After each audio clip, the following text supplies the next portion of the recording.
Welcome, good evening, and thank you all for being here. And thank you to the City of Port Angeles for allowing us to use this facility. I also want to thank the members of the League of Women Voters Voter Service Committee for their efforts in organizing this event. First off, can you all hear me? Okay. If at any time you cannot hear me or one of our candidates, please raise your hand and we'll try to scoot closer to the microphones. My name is Vicki Rudin. I'm a member of the League of Women Voters, and I'm obviously your moderator this evening. The League of Women Voters is a 98-year-old national nonpartisan organization whose purpose is to encourage local citizens to register to vote, become well-informed voters, and participate in all levels of government. The League does not support or oppose candidates, factions, or political parties. The views expressed here tonight are those of the candidates and not of the sponsors of the debate. The League, however, does act in support of or in opposition to selected governmental issues which its members have studied. You can find more information about the League on the membership table in the lobby or by going to our website, which is on the banner there. We will be following the agenda you were given when you came in. Is there anyone who didn't happen to get an agenda?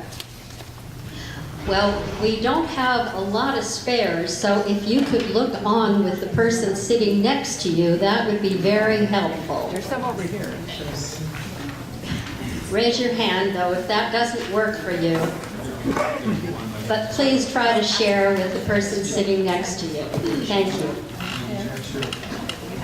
Before we begin,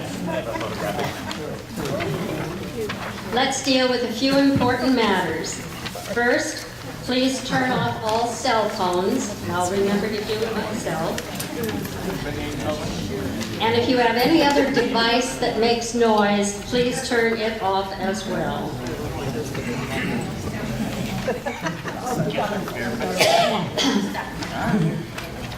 Please note that there are restrooms out in the lobby to your right, the entrance door. Also, a word about video recording. No non-league audio or video recording devices of any kind are permitted during this forum unless prior permission has been received. As you can see, the League is recording the forum, and the video will be posted on the League's website in a few days. Our forum tonight will be in 3 parts. The first panel will feature the candidates for Director of Community Development. The next panel will be the candidates for Prosecuting Attorney. The third panel will be candidates for County Sheriff. Each panel will follow the same basic outline. The candidates will make brief opening statements. Next, we'll take questions from the audience, and then the candidates will make their closing statements. We hope you will be thinking of the questions you want to ask the candidates as you listen to their opening statements. If you need a card to write on, hold up your hand and a League member will provide one. To make the most of our time, I ask you to kindly refrain from applauding or making any other noises which in any way interrupt our speakers. I'll be sure to give you a chance at the end of each panel to give a round of applause to the candidates.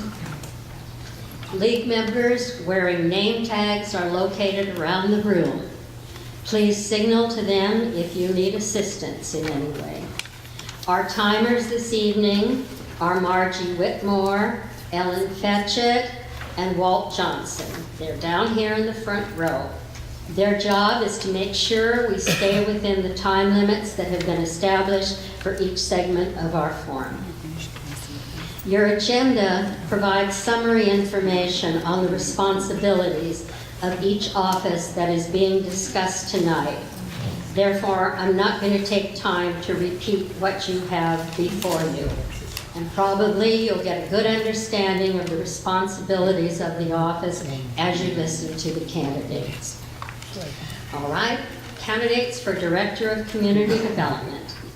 The candidates are Mary Ellen Winborn, the incumbent, and challenger Julie Gardiner.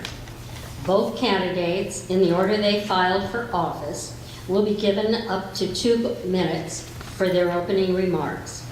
We have asked the candidates to introduce themselves by covering the following information: their qualifications for serving in this office, why they are running for this office, and what are their goals for the first year in this term of office. Candidates, please keep your eye on our timers so you can gauge your time. We'll begin with Mary Ellen Winborn. Let's see. Good evening. I'm Mary Ellen Winborn, and I'm running for re-election to win this time, this race, this election. I have a professional degree in architecture, much like that of an engineer, a CPA, or a lawyer, from Mississippi State University. I graduated on time with honors while raising my daughter as a single parent. I'm also a licensed Washington State architect. I have 3.5 years of experience as your Community Development Director, 18 years as a small business owner, Winborn Architects, 8 years working for architects and planners, and 5 years as an offshore process pipe draftsman. So that's a total of 34 years of professional development experience. 26 of those years have been in Clallam County. My first highlight of community involvement is being chosen to be a board officer of the North Olympic Healthcare Network. My second highlight is serving as Monday Musicale since 2010. It's like having 75 grandparents. I have a little over 3.5 years of experience as your DCD director. In this time, we have organized issues, we've had organizational issues and cleaned up. We fully staffed code enforcement with a hearings examiner. We've processed over 24 ordinances, including rezons, compared to 19 ordinances that the 2 previous administrations had. Last year, we reviewed last year we reviewed and approved over 1,020 building permits. And this year we're in line to exceed that. That doesn't sound much to me like this department is in shambles. Why am I running for this office? To have consistency and predictability. Also, you'll have to wait to find out a little bit more. You can finish your sentence, Mary. We aren't that strict. We're focusing on economic development and affordable housing in the next year, and there's money in the 2019 budget for both of these because you can't do one without the other. Thank you. Thank you. We'll now hear from Julie Gardiner. You have 2 minutes. My name is Julie Gardiner, and I am running for DCD Director. I have a master's in land use planning. I've been in the community for 32 years. I've worked for tribes, engineering, and surveying firms. I am currently managing a law firm for the past 10 years that specializes in land use law. I have sat on several public boards and commissions. I believe that balance between development versus quality of life is at the core of community development and should be at the core of everything that the DCD does. I want to bring law, property rights, and environmental protection to the forefront of DCD priorities. During the first year, I expect that I will address the housing crisis by researching the economics in the hardest hit populations and reduce the regulatory barriers to alternative housing proposals and provide guidance to the county commissioners on the same. I will create an enforcement program as well that stops the destruction of our neighborhoods and threatens our community's health and safety. And when I say health and safety, I am talking about serious matters, namely the incredible number of RVs squatting on property throughout neighborhoods and throughout the county, dumping raw sewage on the ground for which no enforcement has occurred. And what it means is shutting them down in some fashion or another. Yes, we have health and human safety, and we have tragic human situations in those settings as well. But we cannot allow our health and safety issues to be set aside in favor of voluntary compliance and social service programs when we are talking about property rights, law, and environmental protection for ourselves and our future. Thank you. Thank you. Next, we will take as many questions as possible from you, the audience. Please come to the microphone. We have one over there. Is there a microphone on that side too, or not? Nope, just the one there, okay? When you come to the microphone, please state your name and specify whom your question is for. You will have up to 30 seconds to ask your question. Our timers will hold up the stop sign if you use up that time. A league member will hold the microphone for you. Don't attempt to get it out of their hand. We have a reason for that. The candidates will have up to 1 minute to answer each question. So please consider this time limit when crafting your question. It may help you to stay within your 30 seconds if you write your question down beforehand and then read it when it's your turn at the mic. If you do not wish to come to the mic, give your written question to one of our members and it will be read aloud by a league member for you. The candidates will be given up to 1 minute to answer each question. Both candidates will have an opportunity to respond to all questions, even those directed at a specific candidate. I will then give each candidate the opportunity to respond to or rebut their fellow candidates' answers. They will be given up to 30 seconds for a brief response or rebuttal, or if they wish, they may waive their chance to respond, which means we get to more of your questions. I expect there will be approximately 30 minutes for audience questions and candidate responses, but this is an estimate. We will see how things move along. If we run out of time before you get your question answered, we encourage the candidates to remain after this forum so that you may speak to them directly.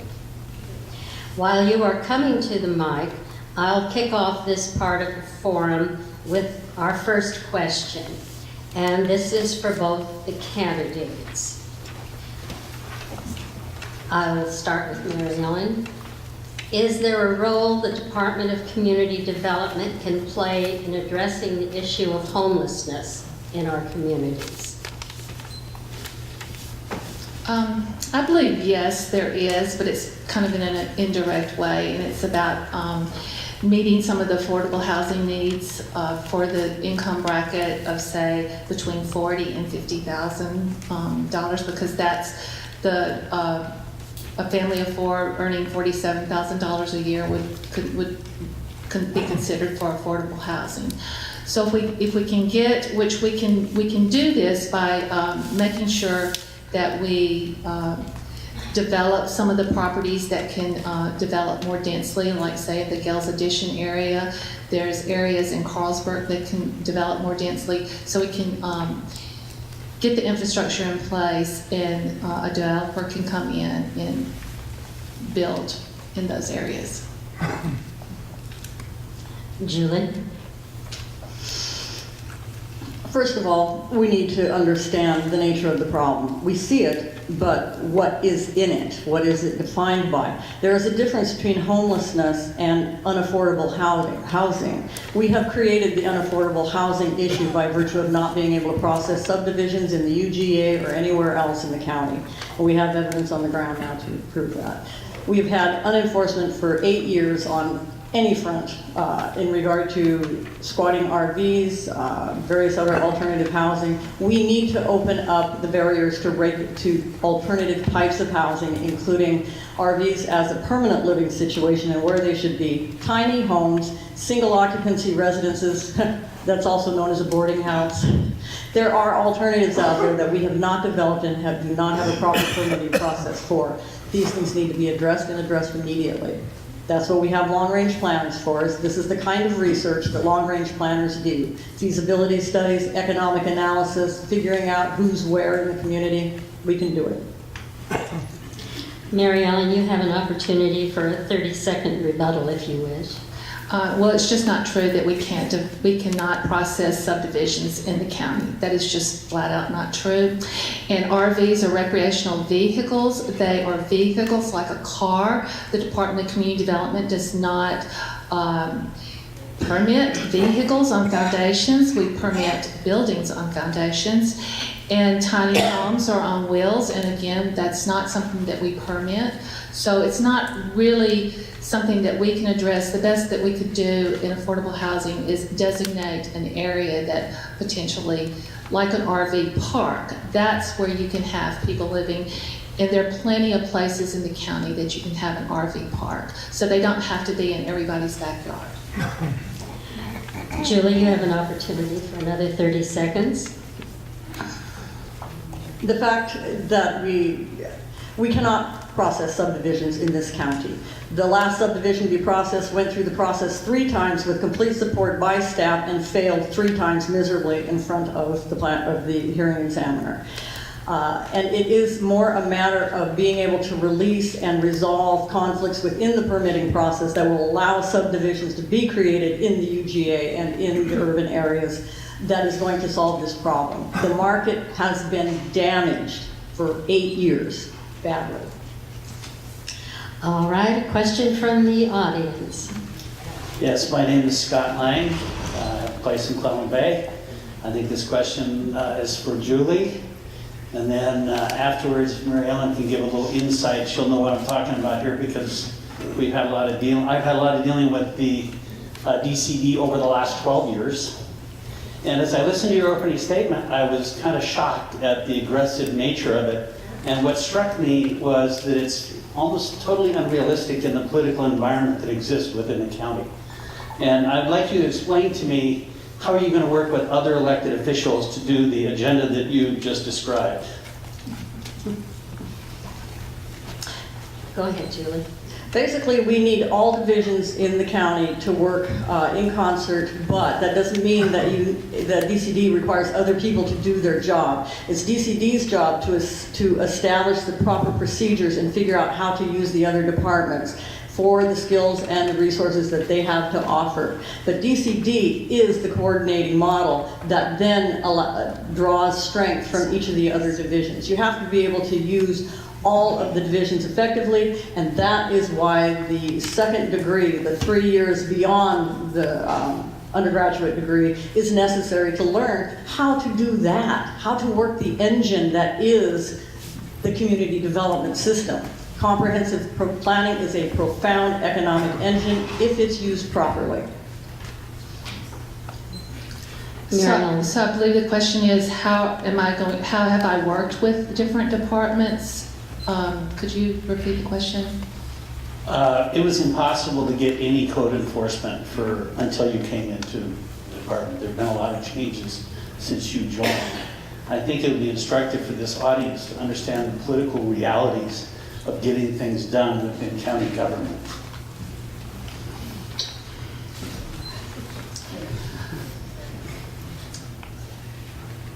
Yes.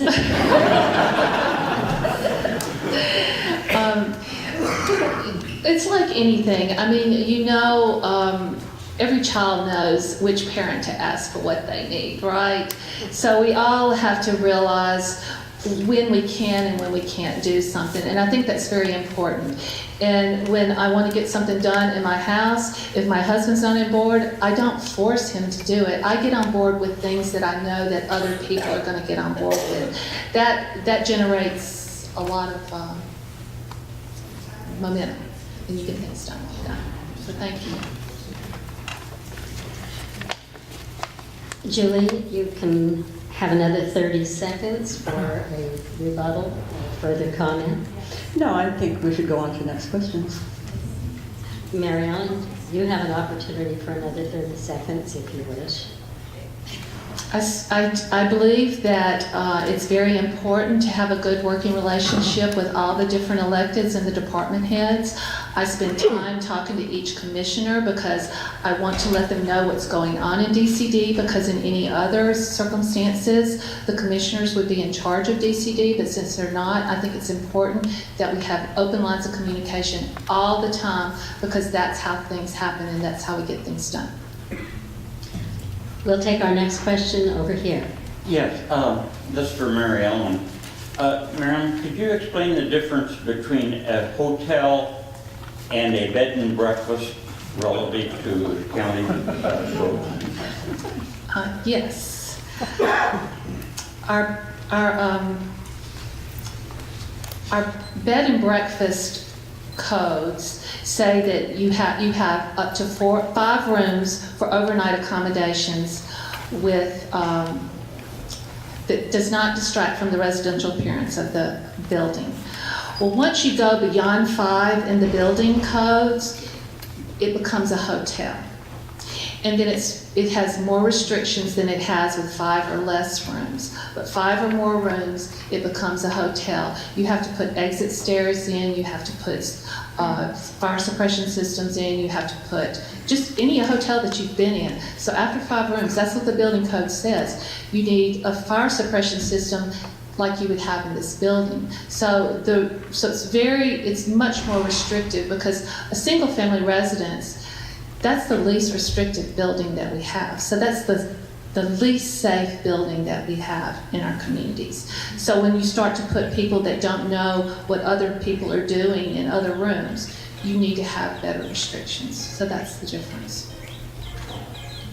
Julie, you have a minute. The legal distinction between the two is that a B&B must be owner-occupied. Hotels, motels, etc. need not be owner-occupied. Of the types of models that we have in the county, hotels, motels, bed and breakfast, vacation rentals, bed and breakfast are the only one that is saddled with a room limitation, okay? And that is unfair to the playing field. And there, you can either raise the limit or to make it more competitive, or you can do away with the limit altogether. Bed and breakfast industry has brought code to the DCD that they believe will work well from other states, and they have met with zero support whatsoever. It is an unequal economic playing field out there, and specifically harming the owner-occupied families. Mary Ellen, you can provide another 30 seconds. There are plenty of places in our community, in the incorporated areas of Port Angeles and Sequim, and in the unincorporated urban growth areas of Sequim and Port Angeles and even Forks, that hotels can be built in because they have services. That's what you need when you're going to have to put a fire suppression system in like that. When you're talking about our rural areas, you don't have sewer, you don't have PUD water. You have septic systems and wells, and that taxes those areas out in the rural area, in the rural community, as well as the Growth Management Act doesn't want us to develop out in the rural areas like that. Thank you. Julie, you have another 30 seconds. We have a very specific bed and breakfast industry out there, and it's not despoiling wells, and it's not despoiling farmlands. These are generally older couples who have acquired a lifestyle that has a cultural and guest host relationship that is very different from hotels, motels, and other kinds of commercial establishments. This is a huge distinction for the quality of life and the character of our communities here. Thank you. Question over here. Yes, I'm Susan Mullen from Sequim, and there's a lot of ways to come at this issue, but I'm just going to do it head on this way. So this is for Julie. I'm as good as the information in the Port Angeles Daily News, the Peninsula Daily News, so we'll see if this is correct. My understanding is that you run the law practice for your husband. Your husband has brought a suit against Mary Ellen over the property that we were just more or less discussing. And I don't understand, number one, why this isn't a conflict of interest for you, and number two, how you wouldn't bring that agenda in as you just actually referred to it, should you win this position. And there are a lot of people that don't want what seems like a hotel next door to them. And one of them is a neighbor who is a friend of mine. And Your time is up. Thank you for answering. Well, a little error in your information there. No, we do not represent Judy Lee and the bed and breakfast for Sequim Bay. Neither did we file the lawsuit for that either. We simply provided local counsel, which ended in December of 2016, I might add. And the issues that I have there don't have to do with this huge out-of-scale proposal. It has to do with the fact that building permits are supposed to be completed within 2 to 3 weeks, generally speaking, and this one drug out for 6 months and required 3 law firms. We were simply a local council. In order to get an opinion one way or another. And oh, by the way, that permit is alive and well out there. It didn't go away. Nobody's been saved from anything. It was vested. It was made right and whole by our current director. Yes, there's a lawsuit that has her name on it, not mine, but nonetheless, it also means that this permit is alive and well, and when that's resolved, it will go forward, and you will likely get it built because it was deemed complete. Mary Ellen, you have a minute. Yes, the lawsuit was the developer basically brought the plans, put them on the counter, said that it was an R3 occupancy, and our building official said, no, it's an R1 occupancy, and that means it's a hotel. Once that was done, a lawsuit was issued because they didn't believe that it was R1 occupancy. It went to the Board of Appeals twice, and it went to the Superior Court in Kitsap County, and they also ruled that it was an R1 occupancy. And Mr. Miller, he was the local representative for the law firm that's been suing us. So, and he also does other land use issues with the county. So it is a conflict of interest, or it could be a conflict of interest. It's not now, but it could be a conflict of interest because that's what he says he does. He says he does land use. And so that would be a pretty bad situation. Julie, you have about 30 seconds if you wish to add anything. What can you say? Everyone has to make a living in a small town, and I saw that application first person, and it was one of the worst applications I've ever seen. It would never have gotten off my desk as being complete. There were handmade sketches, there were narrative letters describing the proposal that were in contradiction with each other, so you couldn't tell, exactly what it was that they were going to do. For that reason, it was never complete and should never have been stamped complete, because it's still alive and well, and the neighborhood will experience it if she prevails in court. Mary Ellen, 30 seconds. My determination was that it was an R1 occupancy. Hotels are prohibited in that zone, and that was it. And she continues to try to sue us on many different things. So that was the decision that was made. It was an R1 occupancy, a hotel prohibited in that zone. I don't know how you can get any clearer than that. Our next question over here. Yes, we have a question from the audience. I think it's Lisa Decker, and it's pertaining to the same subject. And the question is really directed at you, Julie. Okay. Should Julie Gardiner recuse herself from any community development business involving current or former clients of the Greg Miller law firm? Well, obviously we would. I mean, Craig is nearly 70 years old and is looking to retire. He's 69, he'll be 70 this year. And as far as recusing myself, it's not an issue. Like I said, I'm not a lawyer and I don't represent them. I consult like any other engineering and surveying subcontractor that we use, and we use many, many subcontractors. That is my role, aside from managing the firm, the personnel, the finances, and everything else that goes on. So no, I don't see a conflict of interest there. And specifically because we're knowledgeable does not mean that we should recuse ourselves. And nobody has touched that file since December of 2016. Mary Ellen, do you wish to comment? No, thank you. Okay. We'll move on to the next question. Over here. Okay, we have also a question that came in from the audience on the card. It is from Craig Miller. And you both discussed this to some extent, but we'll bring it up again and you can decide whether you want to elaborate. This is for both candidates. There are too many RVs used as residences in residential zones. How would you handle this problem? Mary Ellen, we'll have you take this first. We fully staffed code enforcement now. We have a caseload of about 50 RVs because this has happened over time. When I first moved here 26 years ago, the county just wasn't very developed. Now it is. So now that's putting a lot of pressure on us to clean it up. And so, so there are plenty of RVs. We need to introduce an RV ordinance. We need to figure it out. It needs to go through the Planning Commission. It needs to go to the commissioners. We need a lot of public input. And when we bring that ordinance forward, I would ask anyone in this room to come and input what they think and how they think that RVs should be handled in this community, because there are a lot of them that are in rural residential areas next to single-family homes. And we really don't have anything in place to do that. I mean, when there's more than one RV, we can stop that, but one RV, we don't have anything in place for that. Julie?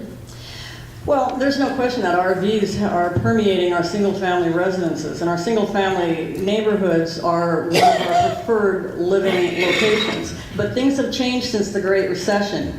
Recreational vehicles have become a standard permanent living situation, whether they run or not. And if they don't run, that can create even more problems than ever. I do firmly believe that we need to get them out of the single-family neighborhoods. However, there is this issue about ADUs, accessory dwelling units.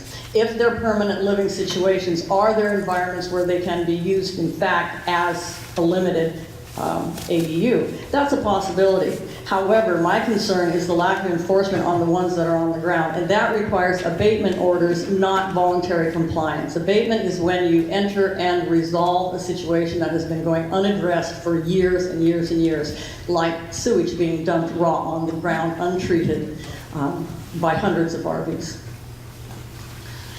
Mary Ellen, you have Okay. 30 seconds. Ms. Gardner doesn't understand the hearings examiner process and voluntary compliance. We try to get voluntary compliance with people. If they're not going to give us the voluntary compliance, then they go in front of a quasi-judicial hearings examiner process.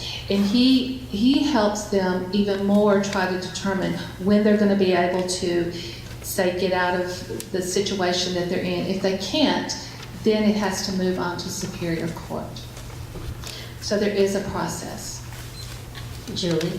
Quasi-judicial is the important word there. What that means is outside of the judicial range, it's not a judgment, it is a half measure. The judgments that we need come from Superior Court and only from Superior Court, because we are talking about people, land, property rights, and threats to health and safety. This is critical. Again, voluntary compliance is a social education program about how to live better. It is not enforcement. Our next question? Ed Bowen, Rural District 3. And my question is going to be trying to get your ideas. So this is in regards to the new or changes to county regulations that affect development. How do you intend to lessen the burden on the landowners of barring the onus created by those regulations? And just some thinking to this, think along the lines of the financial onus created by these regulations to achieve their goal, especially regulations that go beyond the scope of an RCW or our county charter. And who did you wish to answer? So it's an idea question. Okay. What's your ideas? We'll start with Julie on this. Onerous regs are a major concern around here. I'd like to see to open up the prospects for alternative septic systems, for example, ones that work that are used in other communities and island communities and places where environmental sensitivity is critical. Going beyond the requirements of the RCWs, that is when you get into the community values aspect of comprehensive planning. There is an essential quality that we need ongoing involvement, not special interest and or occasional involvement, in order to be able to provide that kind of input as to how, if we're going to go over what the RCWs require, then what exactly are we getting out of it, and is it truly worth the economic offset? Because it's always about costs and benefits, and money matters. Needless to say, we can drive our development into the ground, which has been happening, and there is a cost in all ways. Affordable housing, loss of jobs, etc. Mary Ellen? When you know the rules, you can really figure out how to make them work. And one of the things that people can do, and we encourage them to do if they're building a small, modest house, they can do conventional construction. You don't have to get it engineered. There's a format in place to do that. We can always, when people come and talk to us about what they plan on developing, we can just help them through the process because we all know how to do it in the department, and we can just help them. You know, when you know people's goals, dreams, and desires, you can help them get there with the rules you have. Julie, 30 seconds more. Still, overregulation is devastating to development, to personal goals, and to our economy. Overregulation is an example of what has been floated and died a quiet death in front of the commissioners of a landscaping ordinance that added $20,000 to $30,000 onto anybody with a new or expanding business in the Carlsberg area. To what end? There was no economic analysis. That has been a complete lack in most any of the overreach in our code application. We need environmental protection. Mary Ellen? Sometimes when people say over-regulations, it's just because they don't understand the regulations and how to work with the regulations. I've done over 300 development permits or 300 development projects in the county. You can't get those done if you don't understand how to get to the regulations. It's not hard once you know how to do it. Our next question. Yes, it's Norma Turner, and I may have read this wrong. I thought I read in one of your earlier debates that you talked about this office returning to being an appointed office versus elected. Will you just discuss that whole thing, please? Who would you like to have answer this first? Both. Okay, we'll start with Mary Ellen. You know, I was very frustrated with it being an elected office. That's why I ran for the position in the first place, because I didn't like having to go to the community development director, that was the building official, that was the fire marshal, and try to get a question answered. It would take up to 2 weeks just to get a question answered, and you couldn't even work on your project if you didn't do that. So it can be bad, but it can be good too. But I think that you need one person or one group of people that you go to answer your question, and that should be your county commissioners. I love this job. I love doing this job. I am very happy doing this job. I don't think I could be an appointed director, but I really do like being an elected director. But I know all kind of community development directors for other parts of the state, and I've talked to them in length about the whole situation, and it can work either way, but it's more risky with it being elected. Julie? We are the only elected DCD in the country, and there's a reason for that. DCD directors have been required to have master's degrees since the late 80s, mid 80s. Needless to say, if there were, in fact, an appointed position and we would be applying for credentials, there will be only one person sitting here, because a bachelor's degree in any science and is simply not adequate to approach the complexity and the range of professions that this particular position has to interface seamlessly with. So needless to say, I do think that I am the most qualified and probably the only qualified person in this race to do this job. We have had 16 years of an example of what a lack of qualification has given us in terms of land use development in the county, and every one of you can see it in your neighborhoods. We all are being set upon by nuisances and by risk factors and health and safety threats. 30 seconds, Mary Ellen. I don't only have the proper degree to do this job, I also have 3.5 years of experience doing this job. And I have experience since 1992 doing development permits. I've worked on both sides of the counter. I mean, how much better experience can you have? I mean, once you get a degree, you have to have experience, real life experience to do a job. And Ms. Gardiner just doesn't have any of that. I can't make it up. Julie? Building permits are the tail of the dog, for heaven's sakes. There are at least 4 primary functions of the DCD that involves long-range planning, enforcement, current land use planning, and then building permits. And building permits are the very, very last thing that ever goes on in the division.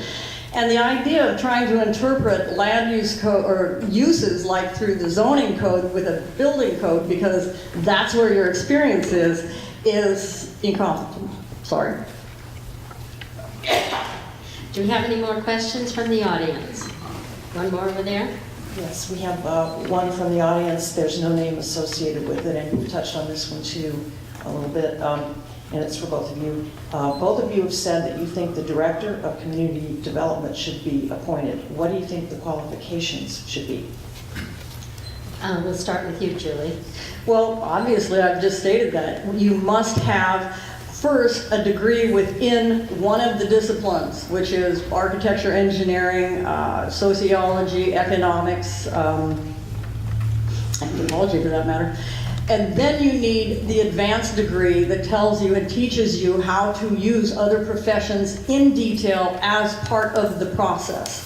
And if you don't have that training, you're only going to be a one-trick pony, and that's basically what we've been looking at for the last 16 years. And that is people who have enough skill to manage one piece of the system, but they cannot make the machine go. And yes, I do have plenty of experience. Public boards and commissions, with engineering firms, with tribal governments, which are lovely because they're a smaller microcosm that helps you early on get a handle on the big picture of things. And I have taught comprehensive land use planning theory.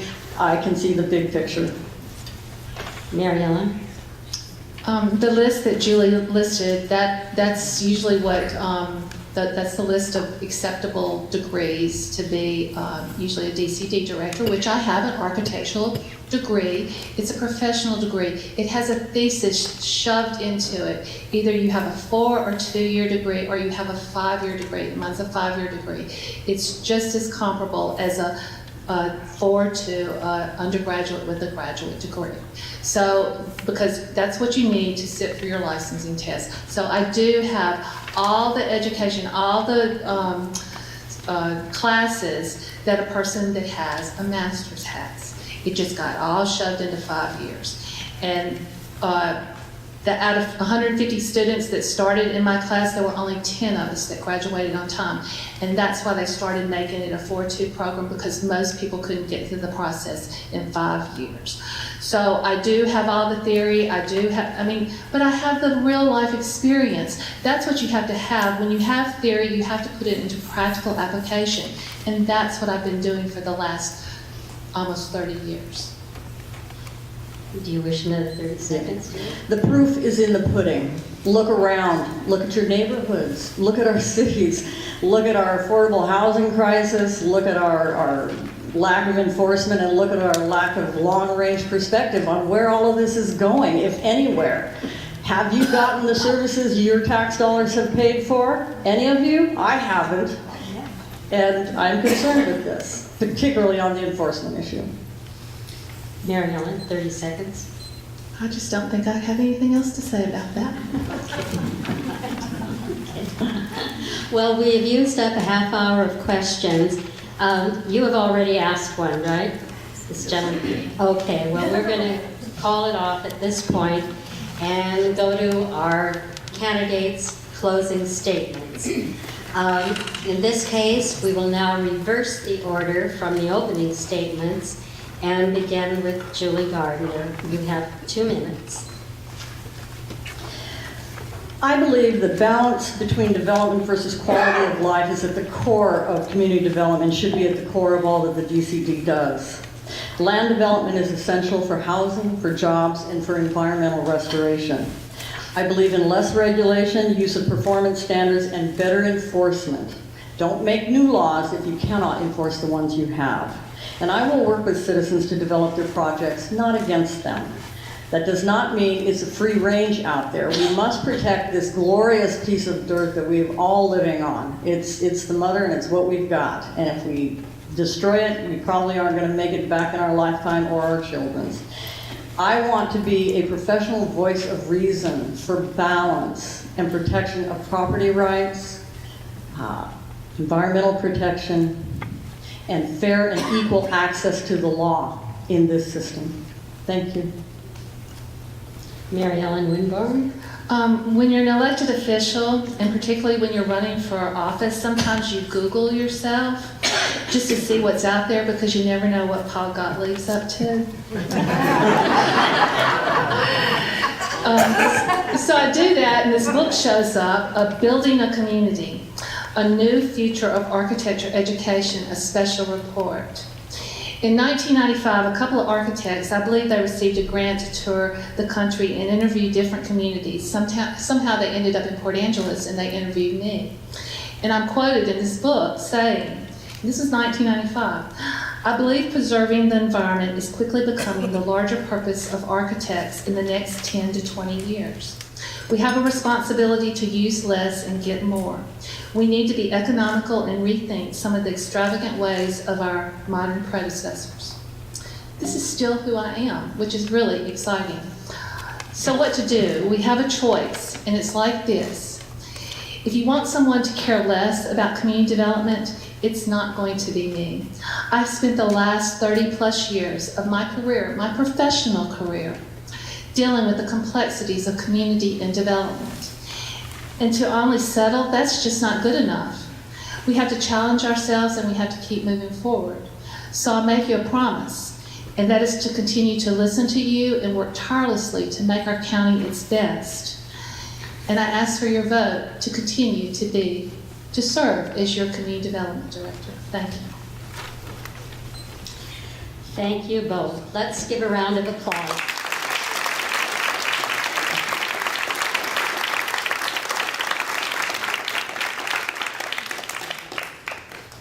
We'll take a moment to change positions. The prosecuting attorney candidates will be coming to.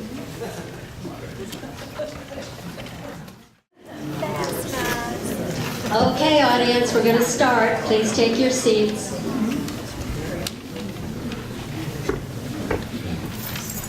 We'll be following the same format that we used in the previous panel. I remind you that a brief description of the responsibilities of the office are on your agenda. The candidates are the incumbent, Mark Nichols, and the challenger, Selinda Barkhuis. Both candidates, in the order they filed for office, will be given up to 2 minutes for their opening remarks. We've asked the candidates to introduce themselves by covering the following information. What are your qualifications for serving as county prosecuting attorney? Why are you running for this office? And what are your goals for the first year of this term of office? Candidates, keep your eyes on our timers so you can gauge your time. And we'll begin with the incumbent, Mark Nichols. 2 minutes. Great, good evening. Again, my name is Mark Nichols. I'm your current county prosecuting attorney. I was born and raised in Seattle, obtained my Bachelor of Arts from the University of Washington, certification in law enforcement from Skagit Valley College, and my law degree from Seattle University School of Law. By way of relevant employment background, I have 5 years experience as a commissioned peace officer, and I've worked in prosecution for 16 years, roughly. I'm actively involved in our community. I'm a member in good standing of Nor'Wester Rotary. I've been involved most recently in a couple of community events involving the annual World Suicide Prevention Day exercise, and I proudly participated for the 3rd year in a row in our annual opioid awareness walk. By way of qualifications, I've run the prosecutor's office for the last 4 years. Prior to that, I served as the chief deputy for a number of years. I got my start as a criminal trial deputy, prosecuting cases ranging from misdemeanors all the way up to Class A felonies. I've prosecuted in juvenile and adult courts, and I've also litigated civilly on behalf of the county. I'm running for office again because I believe that serving as prosecutor is the best way for me to make a critical contribution to the public safety effort in Clallam County, which is near and dear to my heart. By way of immediate second-term goals, I'm interested in continuing to aggressively prosecute crime for purposes of keeping you safe, because fundamentally I believe that's what people expect from their county prosecuting attorney. At the same time, I'm very interested in initiating a dialogue with stakeholders from within as well as outside of county government that I hope will result in the establishment of a mental health court in Clallam County. And last but not least, I'm interested in continuing to use the prosecutor's office and the coroner's office in particular to bring voice to the public health and safety threats that accompany the suicide trend that we see developing. Thank you, and I look forward to your questions. Thank you, Mark. And now we'll hear from Selinda Barkhuis. My name is Selinda Barkhuis, and I'm running for county prosecutor to pursue justice while restoring trust and fiscal responsibility to the prosecutor's office. I'm qualified for the position of prosecuting attorney because I have 7 years of courtroom experience representing hundreds of clients in each of the county's courtrooms. I have 7 years experience as a senior planner in the county's Department of Community Development, and I have 7 years experience as an elected executive as the twice duly elected county treasurer. Having spent the last 20-some years working on all the floors of the county courthouse, I have a thorough understanding of how Clallam County government works, and more importantly, of how it does not work. It is because of my thorough understanding of how Clallam County government doesn't work that I'm running for prosecutor. As prosecutor, I will be in a position to protect and defend everybody's rights to be treated equally, fairly, and consistently by supporting and defending statutory and constitutional rule of law, all as consistent with my oath of office and my oath as an attorney. To that end, my goals for the first year in office are: 1, immediately upon taking office, I will review all outstanding referrals from the various law enforcement agencies for any cases that, in my opinion, ought to be filed to ensure justice is served. 2, I will terminate all of Mark Nichols' special deputy appointments of private, out-of-county lawyers who have, for years now, been providing stealth legal services for the distinct benefit of Mark Nichols at the distinct expense of your tax dollars and at the distinct expense of your rights. Your rights as taxpayers, your rights as landowners, your rights as litigants in the county's courts, and your rights as county employees. 3, I will make sure that all of the prosecutor's statutory clients, that is your other elected officials, are receiving the legal advice and support that is competent, conflict-free, and above board, and for that matter, consistent with the guidelines and advice of the State Attorney General. And 4, I'll be working alongside my deputies in the courtroom at least 20% of the time. Thank you for your time for being here. Thank you, candidates.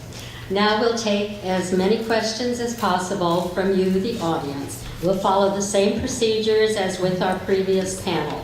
Please come to the microphone, state your name, and specify whom your question is for. You will have up to 30 seconds to ask your question. The candidates will be given up to 1 minute to answer each question. Both candidates will have an opportunity to respond to all questions, even those directed to a specific candidate. I'll then give both candidates the opportunity to respond to or rebut their fellow candidates' answers. They'll be given up to 30 seconds for that, or they may waive it. And I hope, again, that we'll be able to hear all your questions. Please keep in mind that we'll give everyone in the audience the chance to ask a question before taking follow-ups or multiple questions from the same person. And again, I'm going to use my prerogative as moderator to ask the first question while you're getting yourselves in line. In this position, and this is for both of you, in this position, you serve as the attorney for the county. What procedures would you follow to address a policy conflict between other elected county officials and the county commissioners? Mark, will begin with you.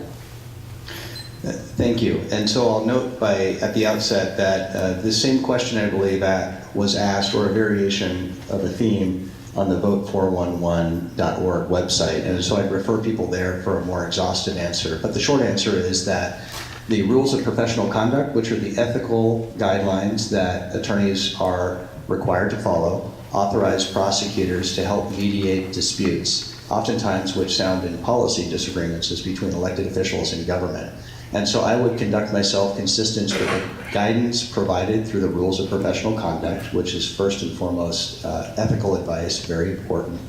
Attempt to mediate disputes. I would note that disputes within county government that sound in policy are healthy and normal given county's structural form of government. My experience in dealing with disputes within county government on the policy level is that provided people focus on the issue at hand and don't focus so much on the personalities, we can make great progress in resolving those and reaching decisions. Selinda? I will provide competent, conflict-free, and above advice to all my statutory clients. If that is that does not resolve the problem, I'm also a certified mediator, so seek to mediate a dispute. But if that does not resolve the problem, then there is a conflict of interest within the office. I would refer the issue to the Attorney General. When I was the treasurer, I have repeatedly requested that one conflict in particular be referred to the Attorney General, and that was refused, as the prosecuting attorney is the only one who can access the Attorney General in that way. I would seek the Attorney General's advice and consultation. I will most definitely not resort to suing my own clients. That would terminate any attorney-client relationship. Obviously, when you start suing your own clients, I find that unbelievable that that happened to me. I was threatened with a lawsuit, and I was actually sued by my own lawyer. Thank you. Mark, you have 30 seconds to rebut. Certainly, just by way of clarification, the fact of the matter is that the county did file a lawsuit against Ms. Barkhuis. The prosecuting attorney did not. Thank you. Selinda? Guns don't shoot by themselves, and lawsuits don't get filed by themselves. It was the county prosecutor whose name is on that lawsuit. It's the county prosecutor who filed that lawsuit. He could have said no to the commissioners, and that is something that perhaps he is not capable of doing, but that needed to be said. He should have said no. I will not sue my own client. Thank you. Question over there. Gee, that's a little clarification that I'd like to have. So this is for Selinda and Mark. Please give your name. Danetta Rutten, Port Angeles. Your rack card and your blog continually state that Mark Nichols sued you. Yet all the county records show Clallam County versus Selinda Barkhuis. Did Clallam County initiate a lawsuit against you? Selinda, take this first. Well, Clallam County claimed that had an executive session with the prosecutor, but there is absolutely no evidence whatsoever that there was any such executive session. The prosecutor is the one who filed the lawsuit. All the public records that I have, actually, he had 4 deputy prosecutors work together with him on this lawsuit that was filed against me. It most definitely is the lawyer who files the lawsuit. It wasn't anybody in the county commissioner's office. It was the prosecuting attorney's office who filed that lawsuit against me. It was the prosecuting attorney's office who threatened to sue me even before then. No, it was the prosecuting attorney who filed that lawsuit. Mark? Yes, so we'll spend a bit more time on this issue. I'll note at the outset it's very important not to confuse the attorney who signs the pleadings with the client who actually directs the filing of the suit. In this case, a simple review of the case caption in the court record reveals that Clallam County, a political subdivision of the state of Washington, sued Ms. Barkhuis. It is true that one of my deputies' names appears on the pleading. Of course, an attorney has to file a suit on behalf of a client, but it's important not to confuse the client with the attorney. Last but not least, I think it's very important to understand why that particular suit was filed, and it stemmed from the fact that Ms. Barkhuis refused to follow the laws of the state of Washington, the guidance provided by our state Supreme Court. Interestingly, in the heels of the Pierce County prosecutor doing the very same thing, which was refusing to turn over public records upon request, which exposed the county and your taxpayers to liability. It's fortunate that the suit was able to be dismissed. It's unfortunate it had to be filed at all. A simple compliance with the law would have alleviated all of that. Thank you. You have 30 seconds, Linda. The request was for my personal emails from my personal accounts, my personal computer, political emails to, it was the Portical. I was writing articles for the Portical. If I had sent those emails on my work email, that would have been a violation of the law. I sent these emails because they were political emails. I was whistleblowing. I was sued because it was whistleblowing. If you read the lawsuit, it actually says that the county was seeking to hold me personally liable for records that I was directly providing to the Peninsula Data News. Apparently that is no longer allowed to whistleblow to the newspaper. Did you say stop? Mark, you have 30 seconds. Yes, a simple review of Nissen versus Pierce County reveals the process to be followed when a government employee receives a request for public records that are generated on their personal email server. I think we've seen this play out at the national level, actually. You can't shield from public disclosure public records simply by transacting them on your personal email account. There's a very simple process to follow to ensure due process for the government employee, in this case Ms. Barkhuis, and to allow for transparency as to the requester. Our next question. I'm Florence Bucherka, Squin, Washington, and this question is for Ms. Barkhuis. Mr. Nichols has been one of the great promoters and put more people in drug court than any other prosecutor. He, talking with Squim Police Department personnel, they are extremely pleased with the changes that he's made with the cities and the arrangements and collaborative work that's gone on there. And he's also proposing a mental health court. What is your question? So the question is, what kinds of innovative ideas have you proposed to employ as a prosecutor? Selinda, do you have a minute? One of the problems that I'm seeing at the onset is that Mark Nichols actually has entered into, takes credit for the county entering into misdemeanor contracts with the cities that are now proving to be extremely costly to the county because they were predicated on squeezing the poorest among us on the pay and the peer program. Now that that revenue stream has been terminated by the legislature, now the county's in the hole for at least $400,000 a year. Now that is money that is going to, that sort of loss of money is going to be a real problem in moving forward with ideas. So we can have ideas, but first of all, we have to resolve the issue of how we're going to pay for... I really wanted to know what your ideas were. My ideas were to work in conjunction with the judiciary. First of all, the mental health court and all the other therapeutic courts, as they're called, they are the prerogative of the judiciary, not the prosecutor. I mean, so the prosecutor can want these things, but unless the judiciary is willing to do them, it is. And so, yes, I would be perfectly willing to work with the judiciary on therapeutic courts, but it has to come from the judiciary. Mark, you have 1 minute. So I think the question involved what are some innovative ideas that the candidates have. I started out my remarks this evening by speaking, I believe, to a second-term goal that involves establishing a mental health court in Clallam County. It is true that that's a collaborative effort, and that's my working style is collaborative. So I'm a strong believer that if you look around Clallam County, you don't need to look far to see the need for us to do more with mental health. Under Title II of the RCW, counties are authorized but not required to establish mental health courts, which are a great vehicle because they allow for two systems that traditionally don't work well together, the mental health system and the criminal justice system, to pair their talents, their interests in a way that allows us to provide help for people whose bad conduct is driven not by criminal behavior, but by an underlying mental health disorder. That's a true innovative idea. It's something we can accomplish here in Clallam County. I believe we have the resources within the community already. We just need to redirect and have them work in unison to affect that outcome. Selinda, you have another 30 seconds. Those are some really good ideas. I'm just wondering why it is that in the last 3.5 years that the incumbent has been in office, he has not made any progress on those. Perhaps he has been busy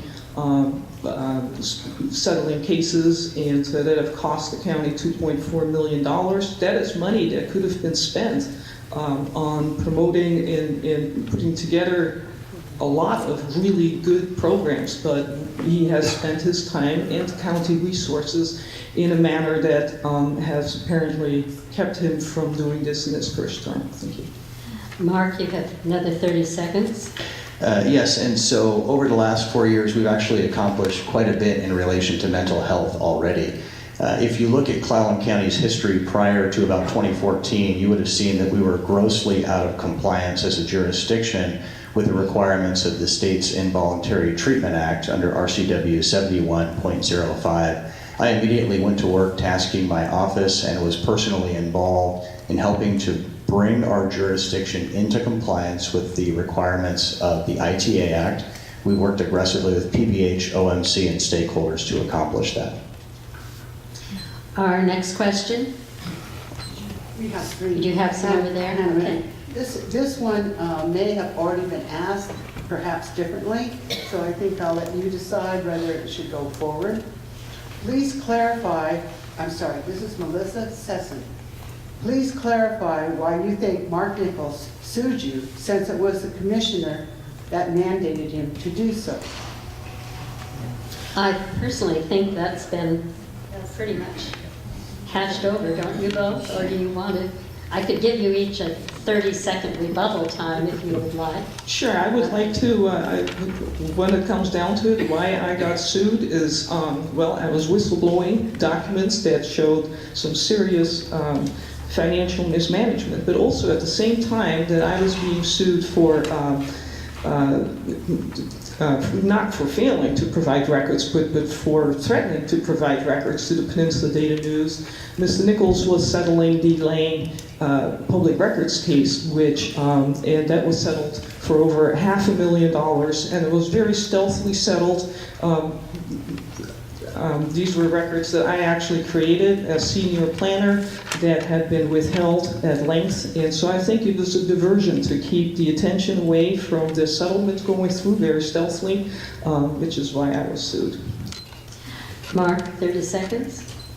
Yeah, I'm glad to share source documents with anybody who would like to get to the bottom of this. The fact of the matter is that had Ms. Barkhuis simply generated at the outset what the Supreme Court refers to as an innocent affidavit, the county never would have sued her. We never would have had to expend the resource on starting to litigate that matter.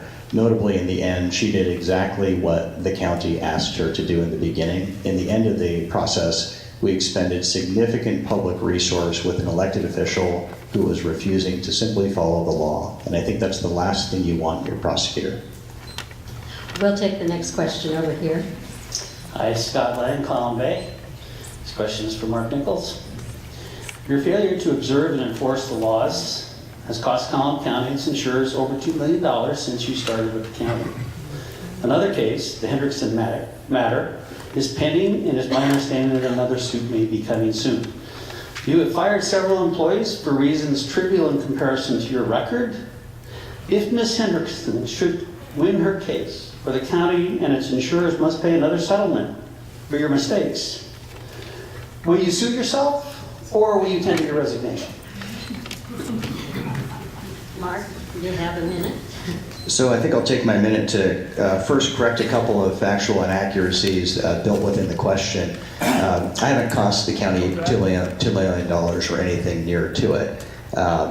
When the county is sued, and unfortunately in today's day and age, that's a fairly common occurrence. We have a $100,000 deductible that's paid by the county. Amounts above and beyond that, regardless of the suit, wind up getting paid by our insurance company. The same would apply to the city or the state of Washington when it's sued. Moreover, I have actually stabilized the workforce in the office, not gone about firing individuals. And this is a very important point. There has been a cleaning house theory within Clallam County every time a new prosecutor is elected over the last roughly 15 to 20 years. I went about stopping that so we could retain institutional knowledge and have people work for the citizens of the county. Turnover has virtually dropped off in our office and morale is quite high. And in relation to the suit that you've mentioned, Those claims were previously investigated, and there's a report that clears me of wrongdoing. Selinda, you have a minute. Well, I want to note Mr. Nichols' reference to source documents. He has mentioned source documents that tell a different story than is out there on a number of occasions now, and I've asked for those source documents, but they are not available to me. Now, I have all my source documents online on my website. You can go there and you can read the lawsuit for yourself that I've talked, where I got sued. And I'm really concerned with the fact that Mr. Nichols keeps referring to, oh, if you just talk to me personally, I can show you these documents. Because I'm not even privy to these documents, and this is one thing I want to point out, that that Ms. Nichols has private lawyers, and one of them has been working for him against me for years. And I did a public records request, and I get all of these documents, a couple of thousand of them, highly redacted, that have my name at the top. I'm not allowed to know what Mr. Nichols and his private lawyer, paid for it by your tax dollars, by the way, are discussing that have to do with me for years. So that's what I wanted to say with my minute here. Mark, you have 30 seconds to rebut. And so I, in fact, don't have private lawyers working for me to sue Ms. Barkhuis. And moreover, assuming arguendo that I did, if she's conceded that she doesn't know what those lawyers are doing, how can she possibly assert that they're suing her? Well, this lawyer, Dale Kammerer, was involved in suing me. His emails are part of the public records. These documents all have my name at the top and big black boxes. So yeah, it's hard to say what they've been doing. But I do know I've had a lot of issues at the county and a lot of concerns, and they've all been above the fold on the Peninsula Daily News. All you have to do is go online, put in my name, and you'll have a lot. And so anyway, I am concerned about Mr. Nichols' source documents, and so should you be. Our next question over here. This is from Marcia Rady, and she's asking both of you, what do you think about prosecuting children 18 years old as adults?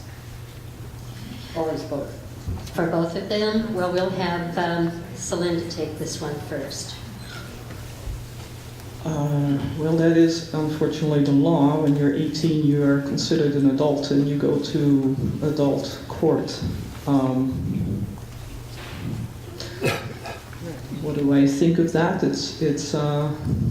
I'm not really sure how to answer that question. I mean, it's not a discretionary decision to do that or not to do that. When you're 18 and you're alleged to have committed a crime, then you go to adult court. Mark?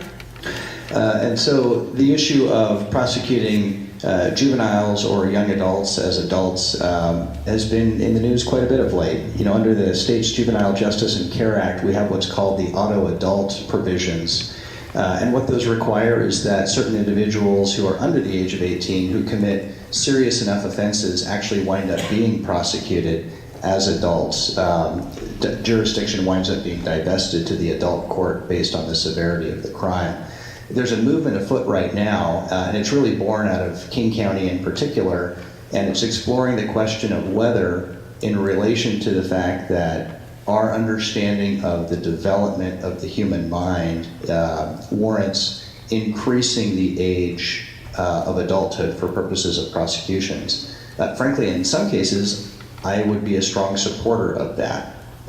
Specifically in relation to less serious crimes. In relation to more serious crimes, I think that adult court is the appropriate place for them. Selinda, you have another 30 seconds if you wish to use it. Mark, do you wish to say anything else on this? Certainly. I think what I'll do is just take the 30 seconds to speak to the fact that our understanding of the human brain is really evolving pretty quickly. And many of the laws on the books were crafted decades ago when our understanding was quite a bit more simplistic than it is now. Our understanding of child development, how people go about making decisions is remarkably different. We're learning about adverse childhood experiences, the impact those have on behavior as adults. That's really at the heart of this controversy. It's a good discussion for good public policy reasons and purpose. Thank you. Next question over there. Oh, you are, okay. Good evening, my name's Mary Irwin, and I'm from Port Angeles, rural Port Angeles, I guess, Clallam County. My question is actually for both of the candidates. I'd like to know if, both of their opinions on, if they believe that the prosecutor's office or their position should be partisan or not.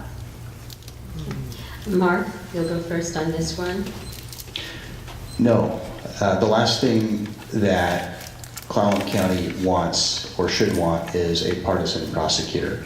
It's as a byproduct of state law that the Office of Prosecuting Attorney in county government is partisan. As a result of an Attorney General question I asked a couple of years ago, we now know that because we operate under the charter form of government, we have the ability to place a question before the voters, either at the hand of the Charter Review Commission next time it convenes, or based on a majority vote of the county commissioners, to ask the citizenry whether they would be interested in having the office converted from partisan to nonpartisan. As I've been doorbelling across the county, I've been building this question into my discussion with people on their front doors. Overwhelmingly, people are proponents of converting the office to nonpartisan, and for good reason. At the end of the day, I think people just want a prosecutor who's going to follow the law and work on keeping them safe. That's how I've worked the office. I've never been partisan in my discharge of duties, and I never will be. Selinda? I have been nonpartisan my entire political career. I filed as an independent. I'm not a member of a party.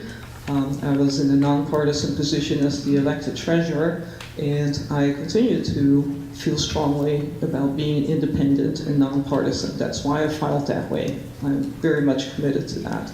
I do believe that justice is blind, and so it is a nonpartisan position. It should be a nonpartisan position. Do either of you wish to make a further comment on this? No, thank you. Okay. Our next question, over here. Yes, this is from Lisa Decker. It's beginning with Mr. Nichols.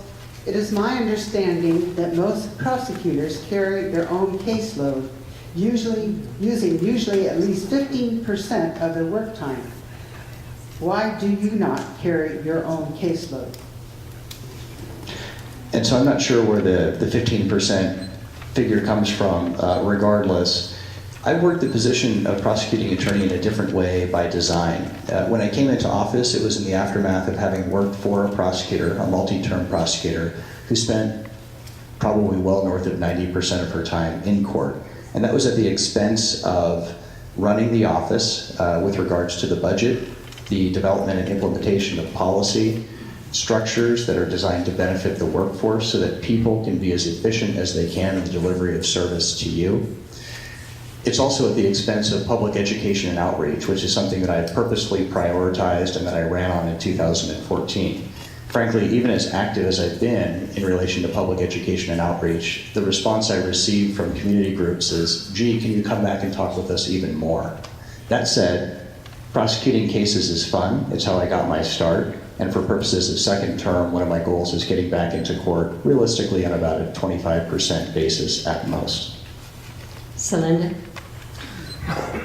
I don't think prosecuting cases will be fun. I think it is serious business, and it affects people's lives very intimately. I plan on, I have a lot of courtroom experience. I was a lawyer in private practice, practicing family law, criminal defense, public defense for about 7 years. I was in the courtrooms several days a week in various calendars. I plan to spend at least 20% of my time in the criminal courtroom, which is pretty much every Friday, when there are the criminal calendars, as well as any other days that my cases are heard in the courtroom. I think it is important for the prosecutor to be in the courtroom. One, to see what his deputies are experiencing in the courtroom, the issues and challenges that are there, what issues are coming up. And two, because I think it's important for the public to understand that it is the elected prosecutor who's ultimately responsible for who gets charged with what and how cases are disposed of. Thank you. Do either of you wish to use your additional 30 seconds? I would like to. And so To be clear, I do spend time in court for a couple of different reasons. Number one, I'm there to support my deputies in relation to some of the more complex cases, and I'm also there for purposes of observing their skill sets so that we can fold feedback into their annual performance evaluations. That's something I'm a strong proponent of. Also, I have been in court practicing as well. Perhaps this has gotten lost in the discussion, but just over the last few months, I've been out in juvenile court covering calendars on Thursday. Selinda? Nothing else? Okay. Hi, Rachel Ringer, Clallam County. This is for both of you. How many lawsuits have been filed against you for ageism, sexism, gender discrimination, and sexual harassment? And how much money have you cost the county?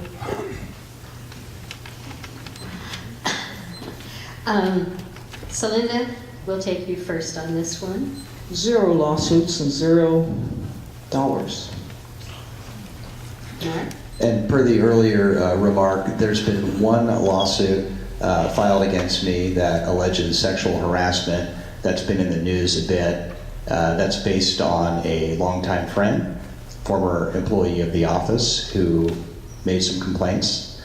They were investigated by a third-party, neutral, independent investigator who happened to be a professional woman out of Seattle who specialized in conducting workplace investigations. She took all the time she needed to thoroughly investigate the complaints, speak with whoever she felt was appropriate, ultimately authored an exhaustive report of findings that clears me of wrongdoing. That said, an attorney was hired who's filed a lawsuit, and we're following that process in court.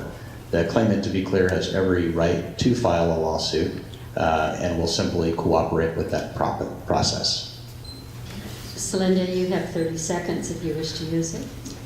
Just wanted to remind the incumbent that there was the age and gender discrimination lawsuit that was settled in 2012 for $1.6 million that involved 4 women that were fired from the prosecuting attorney's office for age and gender issues. Mark, 30 seconds. True, but that wasn't filed against me, which I think was the source of your question. Question?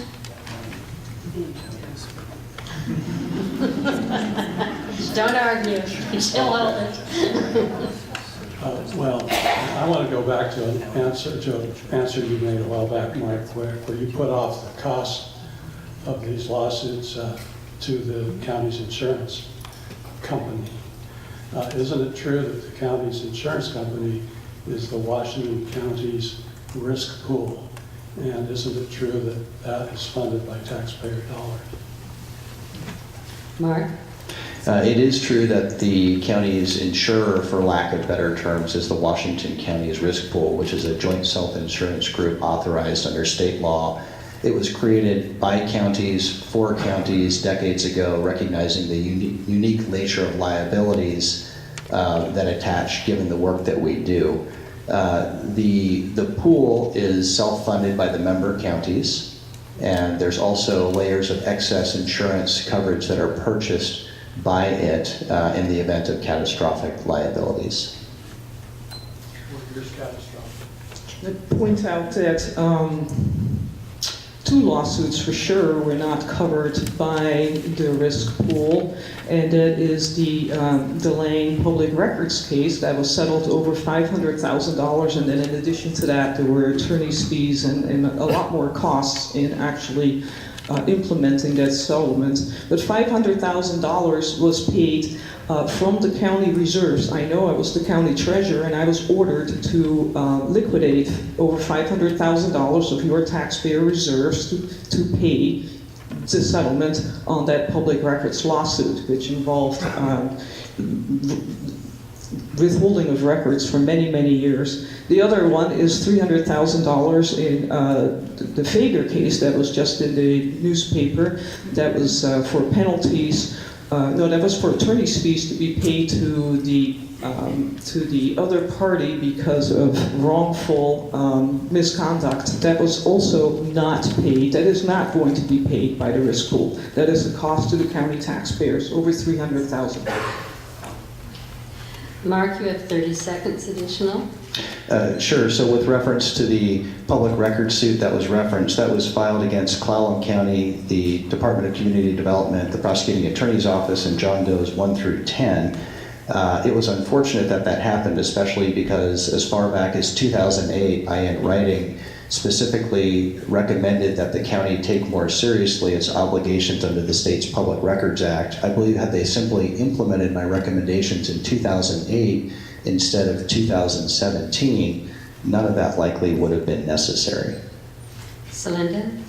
Well, if you had followed my professional advice that I gave in 2007, which was the key email that had been redacted and withheld from Mr. Lang until 2013, then Mr. Lang never would have had to file his public records lawsuit, and he would never have to file the case against his neighbor. So if you just followed my advice back in 2007, that $500,000 could have been saved to the taxpayers.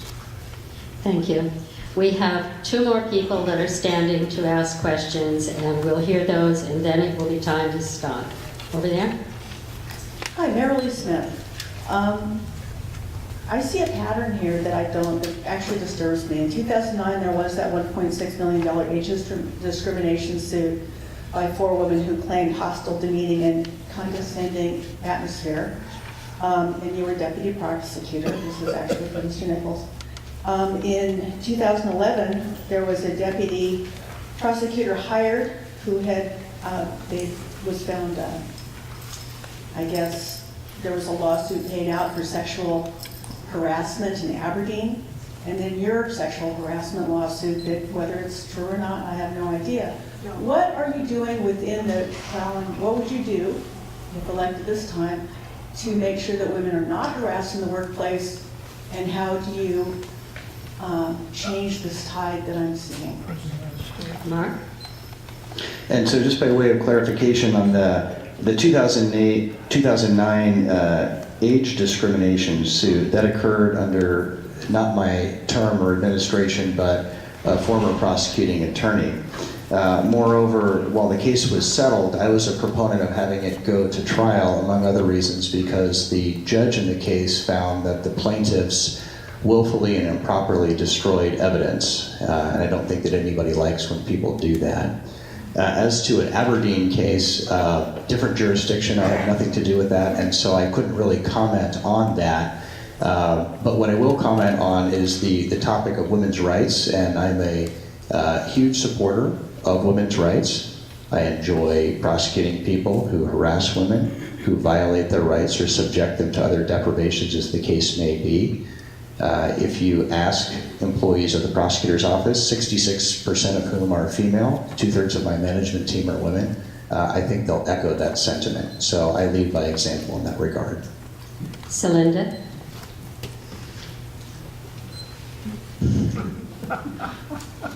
It's a long-standing history, and for him to deny his involvement in the age and gender discrimination lawsuit, I mean, he was the chief civil deputy at the time. He was in charge of management of his office. His name is all over the letters that fired these women.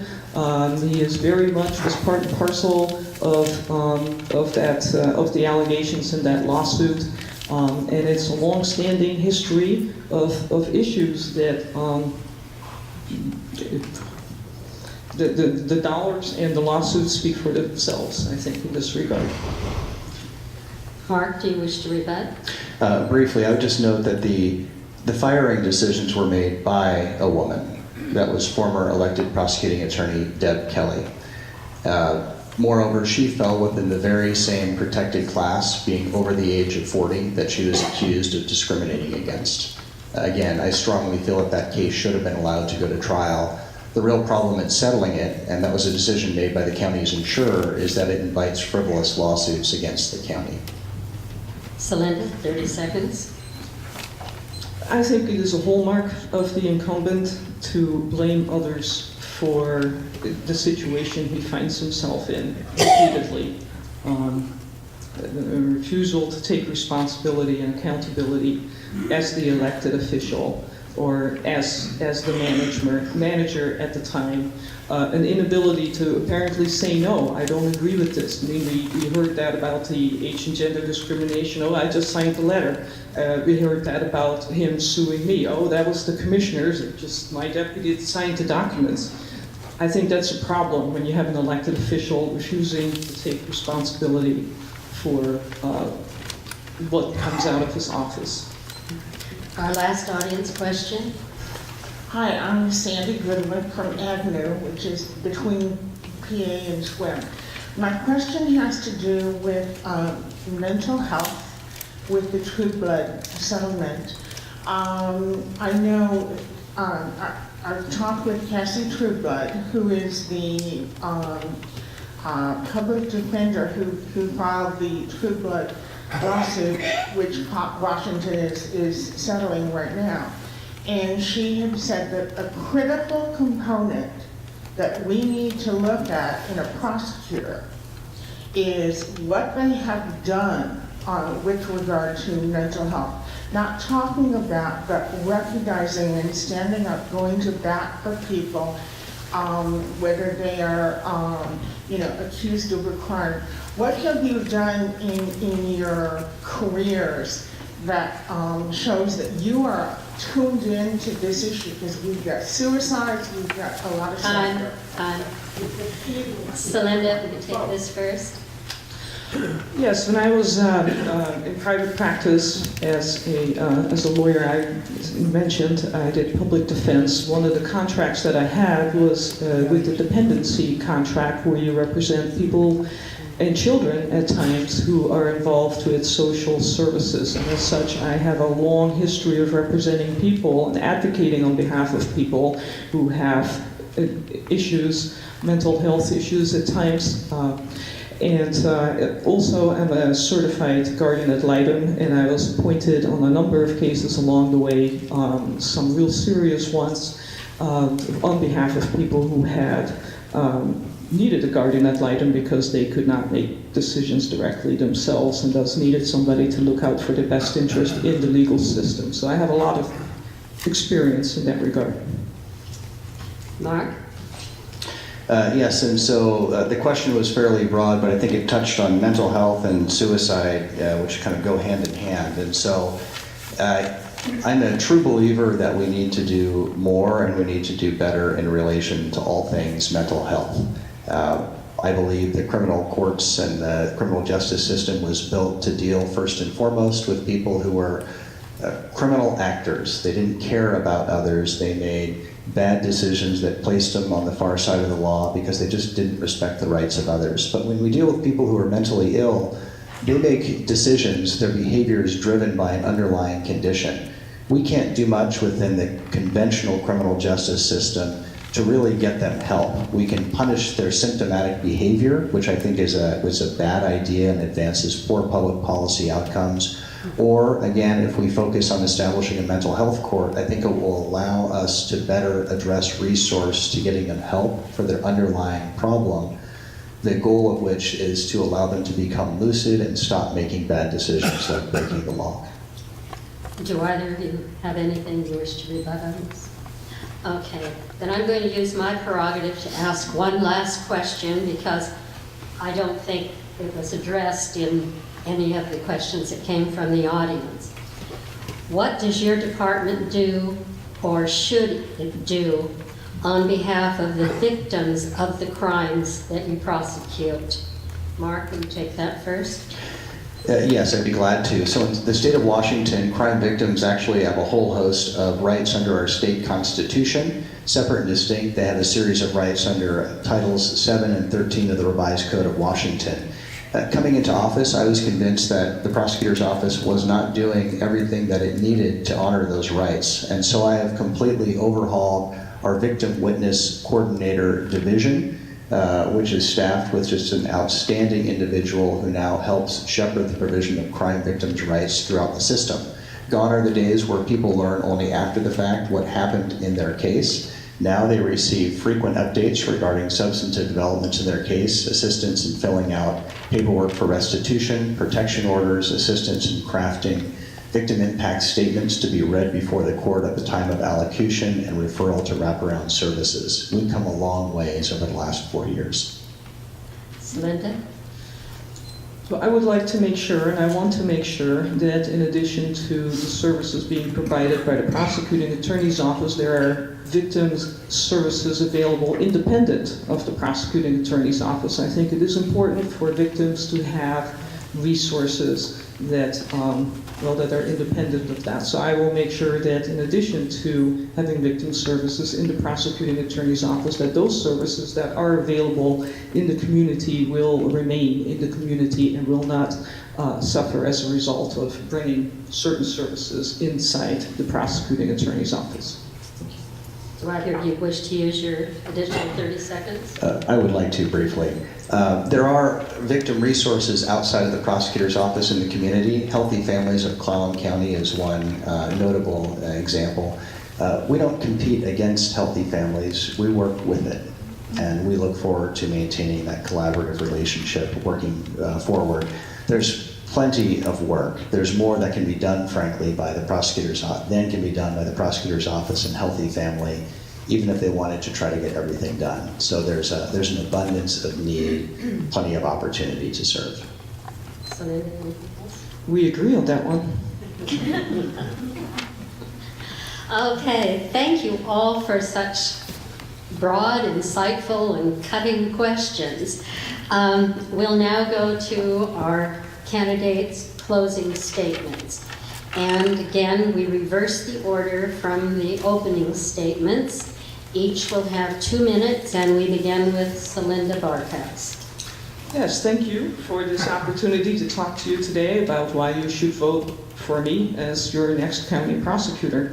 What is so important to understand is that the position of prosecutor is among the most powerful of elected offices due to the prosecutor's almost absolute discretionary power to decide what criminal charges to get filed and against whom to pursue civil forfeitures, and as such impact far-reaching professional and financial ramifications, wrongly so if that discretion is abused by, for instance, withholding evidence, disregarding the law, or via threatening or abusive behavior. The fact of the matter is that the incumbent has already cost us $2.4 million in judgment and legal fees for exactly these sorts of issues. How much more is he going to cost us? This year, Clallam County voters have a once-in-a-4-year opportunity to decide who should wield that almost absolute power as prosecuting attorney for the next 4 years. Your choices are the incumbent, champion of expensive lawsuits that call into question his professional judgment as well as his personal boundaries, or yours truly, who according to the incumbent himself is a champion of your rights and who as your duly elected county treasurer successfully restored trust and fiscal responsibility to the treasurer's office. I respectfully ask for your vote so that I can pursue justice while restoring trust and fiscal responsibility to the prosecutor's office. Thank you. Mark? Yes, I'd like to start by thanking the League for hosting tonight's forum and also thanking each of you for spending your evening with the candidates asking great questions. This is the year that the citizens of Clallam County are asked to once again select who they would like to have serve as their elected prosecutor for the next 4 years. And I respectfully submit that you should choose me for several reasons. First, I'm trusted by the people you trust. To date, I have over 300 endorsements from across the county. Included within the endorsements are people such as Teresa Marchi. She's the interim county treasurer. Notably, she worked for Ms. Barkhuis for, I think, the better part of a decade, and she has publicly endorsed me. Pam Rushton, county assessor. She's also worked with the two of us. Shuna Riggs, county auditor. She's worked with both of us. And the list goes on and on. I'm also honored to be endorsed by multiple law enforcement guilds, numerous men and women, both active and retired law enforcement from across the county, and a cross-spectrum of citizens from the far left to the far right and everywhere in between, which is exactly how I think it should be. Second, you can count on me to deliver. If you look at what's happened over the last 4 years, we have improved the operation of felony justice significantly. Felony prosecutions are up by over 10%. That translates to safer streets for Clallam County, greater deterrent for felons. As previously mentioned, we've expanded the scope of crime victim services, and we've made the office more transparent than ever before during a time when I think that's needed more than ever before. I'm enthusiastic about my second term goals, which can be found on my campaign website, nicholsforprosecutor.com. And in close, I'd ask for three things. Number one, in today's information age, please take the time to research the candidates with a focus on separating fact from fiction. To that end, I invite you to contact me if you have any questions, and I'm glad to share with you answers to your questions. And last but not least, I respectfully ask for your vote in November. Thank you for coming. Let's thank them.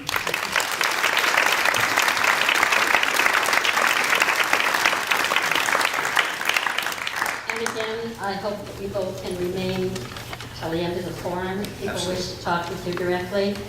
Our agenda says that we will begin with the county sheriff's position at 7:50. So that gives us about 8 minutes if you want to stretch your legs, get a drink of water, whatever.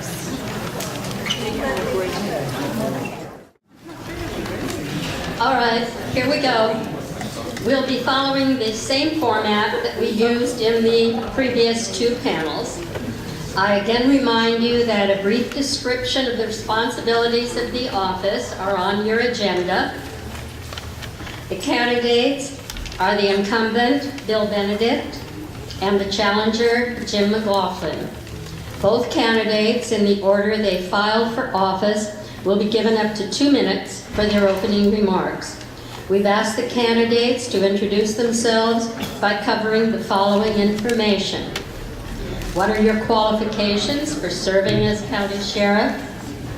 Why are you running for this office? And what are your goals for the first year of this term of office? Candidates, watch the timers down in front. We'll begin with Bill Benedict. 2 minutes. Good evening. Thank you, League of Women Voters, for inviting me. My experience is 20 years with Clallam County, 8 years of it as a sergeant and as a deputy, 12 years as sheriff. My education was a Bachelor of Arts in Psychology from the University of Michigan and a Master's of Science in Applied Physics from the Naval Postgraduate School. Why am I running? I enjoy it. Why? Again, I think I'm good at it. I've been doing it for 12 years. We brought the department in an incredible distance in those 12 years. I don't have time to hit on everything that I've accomplished in the 12 years. There are some rack cards in the back on your way out. There are a few that are listed. And what makes me good at it? Well, first of all, there's 102 employees, of which I'm one of them. So 101 of them are incredibly gifted, talented, and those employees have really done the work for me. My job as the sheriff and the leader is to nurture them and to provide and support them. Most of the good ideas come from them. Some have come from me, and I'll probably get to them today, and I'm proud of that. My 3 goals. First is disaster preparation. That's a little off the beaten path, but the county commissioners charged the sheriff's office with emergency management about 6 years ago. And we've done wonders with the position. And what I want to do is continue and to prepare us for what we know is going to be an inevitable earthquake at some point. Second is make the jail of an instrument of more positive change. We'll get into it a little bit later, but I instituted a medically assisted treatment for opiate addicts. And the third is to continue with the accreditation, which I began 12 years ago, and our department is now fully accredited. Thank you. Jim McLaughlin, your opening statement, 2 minutes. And Vicki, thank you for that introduction, and thank you, League of Women Voters, for inviting me here today. My name is Jim McLaughlin. I'm an average guy in an average town doing average stuff, right? No, not quite. My background takes me a little more extensive than that. I've been an Eagle Scout and Boy Scouts. I've been a rescue swimmer with the Coast Guard. I've been a combat engineer with the Marine Corps. I've been in places where most people don't want to go and done things that people don't want to do, either in the water, on the land, on a cliff, in a burning boat, or areas like that. After my Coast Guard career, I went to work in law enforcement. I worked at the jail for 11 months. I worked on patrol for 7 years, and I worked as a detective for 5 years. I've got a background in law enforcement. I've got a Bachelor of Science in Criminal Justice Administration that I acquired during my employment in the various areas. I've been active in our outreach community lately. We're planning an outreach event here in a few weeks. That keep your eyes on the internet for invites to it. My 1 year plan is going to turn a 4-year plan, but we'll start with 1 year. It's going to start with proactive policing, introducing proactive policing into the Clallam County Sheriff's Office. Quick example, you go to a deputy, you tell them that your best friend was assaulted last night. What does the deputy tell you? He tells you to have that person come in and file a complaint themselves, because the person has to complain themselves. A proactive deputy would tell you, let's go talk to your friend and find out what happened. I have a crime reduction plan. I actually have a plan that I believe will work, and it will work in collaboration with the other local agencies in our county, SWIM and Port Angeles and Forts. I believe in taking better care of victims of violence, domestic violence. I've got plans for how to mitigate the trauma, the emotional and mental trauma on victims of violence. I believe in setting positive role models. I think deputies can make awesome positive role models if given the opportunity, the right place, right time. I did it when I was a deputy. I believe it can still be done. Mitigate shorthanded patrol teams. And I've been given a sign to stop, so that's it. Thank you. Thank you. We'll now go on to the questions from the audience. Is there anyone out there who wasn't here for the previous panels? Well, good. Then I don't have to go through all of the rules again. You know them. Okay. We have microphones on both sides. Your question, 30 seconds limit. State your name first. The candidates will have up to 1 minute to answer each question. Both candidates can answer any question, even if it's directed at only one of them. And then I'll also give them the opportunity to rebut or comment further for another 30 seconds after the first responses. Again, I hope we'll hear all your questions, but we are committed to get out of here at 8:30, so keep that in mind. No second timers at the asking questions. Ask one question, and then only if we have lots of spare time will you have an opportunity to ask a second one. Again, I'm using my prerogative though while you're starting to line up, and I'm going to ask a very broad question because I'm just interested in how you will respond. And Bill, as current sheriff, I'll have you answer it first. How safe is Clallam County? That's a broad question. Clallam County is incredibly safe. If you want to compare our crime rates with the rest of the state, there's a website you can go to, waspic.org. In general, the long-term crime trends in the state of Washington, Clallam County, and the country in general has been a decline in violent crime, a decline in felony crimes against persons. Property crime has also decreased, although in the last 5 years it has plateaued and somewhat gone up and down during that period. In Clallam County, stranger-initiated violent crime is all but unheard of. Almost all of our violent crime is between people that know each other. That's not a good thing in and of itself, but it is a good thing that you are safe in this county from violence from strangers. Jim? I would agree. Clallam County is a very safe county. You can go anywhere in this county. You can walk freely. You can feel comfortable and feel safe here. I think our biggest issue, and I don't want to throw it out there as a threat to people, but property crimes are probably the only thing we really need to worry about here.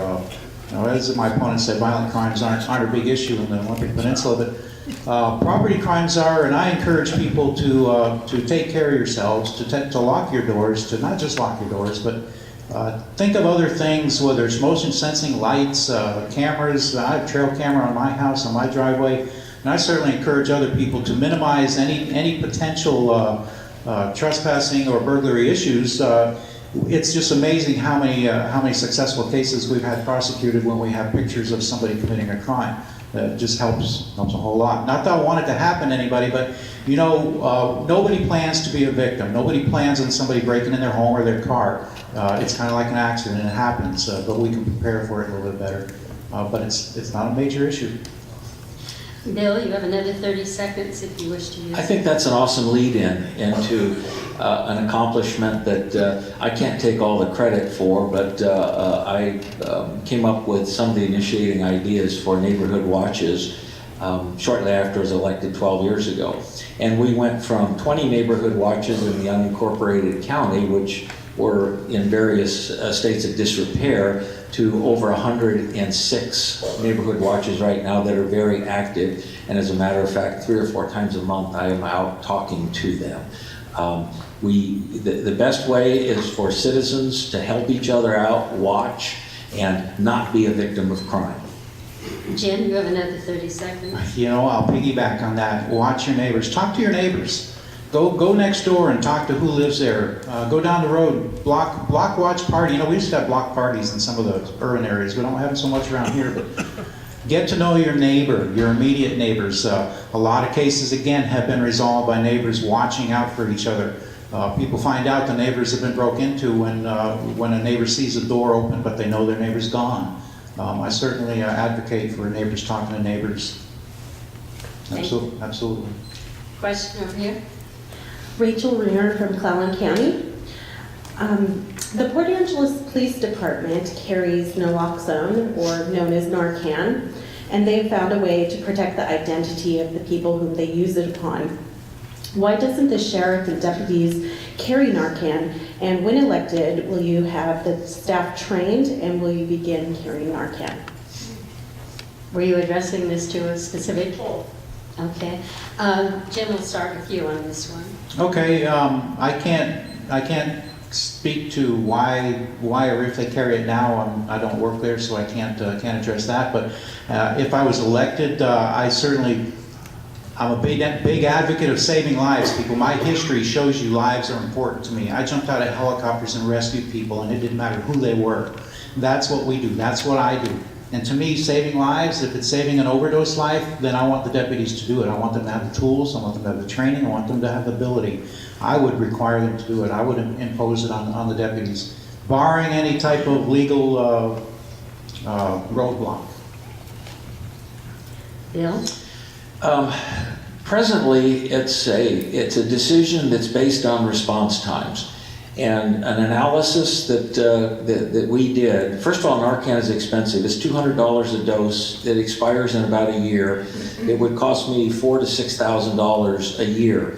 An analysis was done, and we have never in the unincorporated county been first responders to someone who is in opiate distress.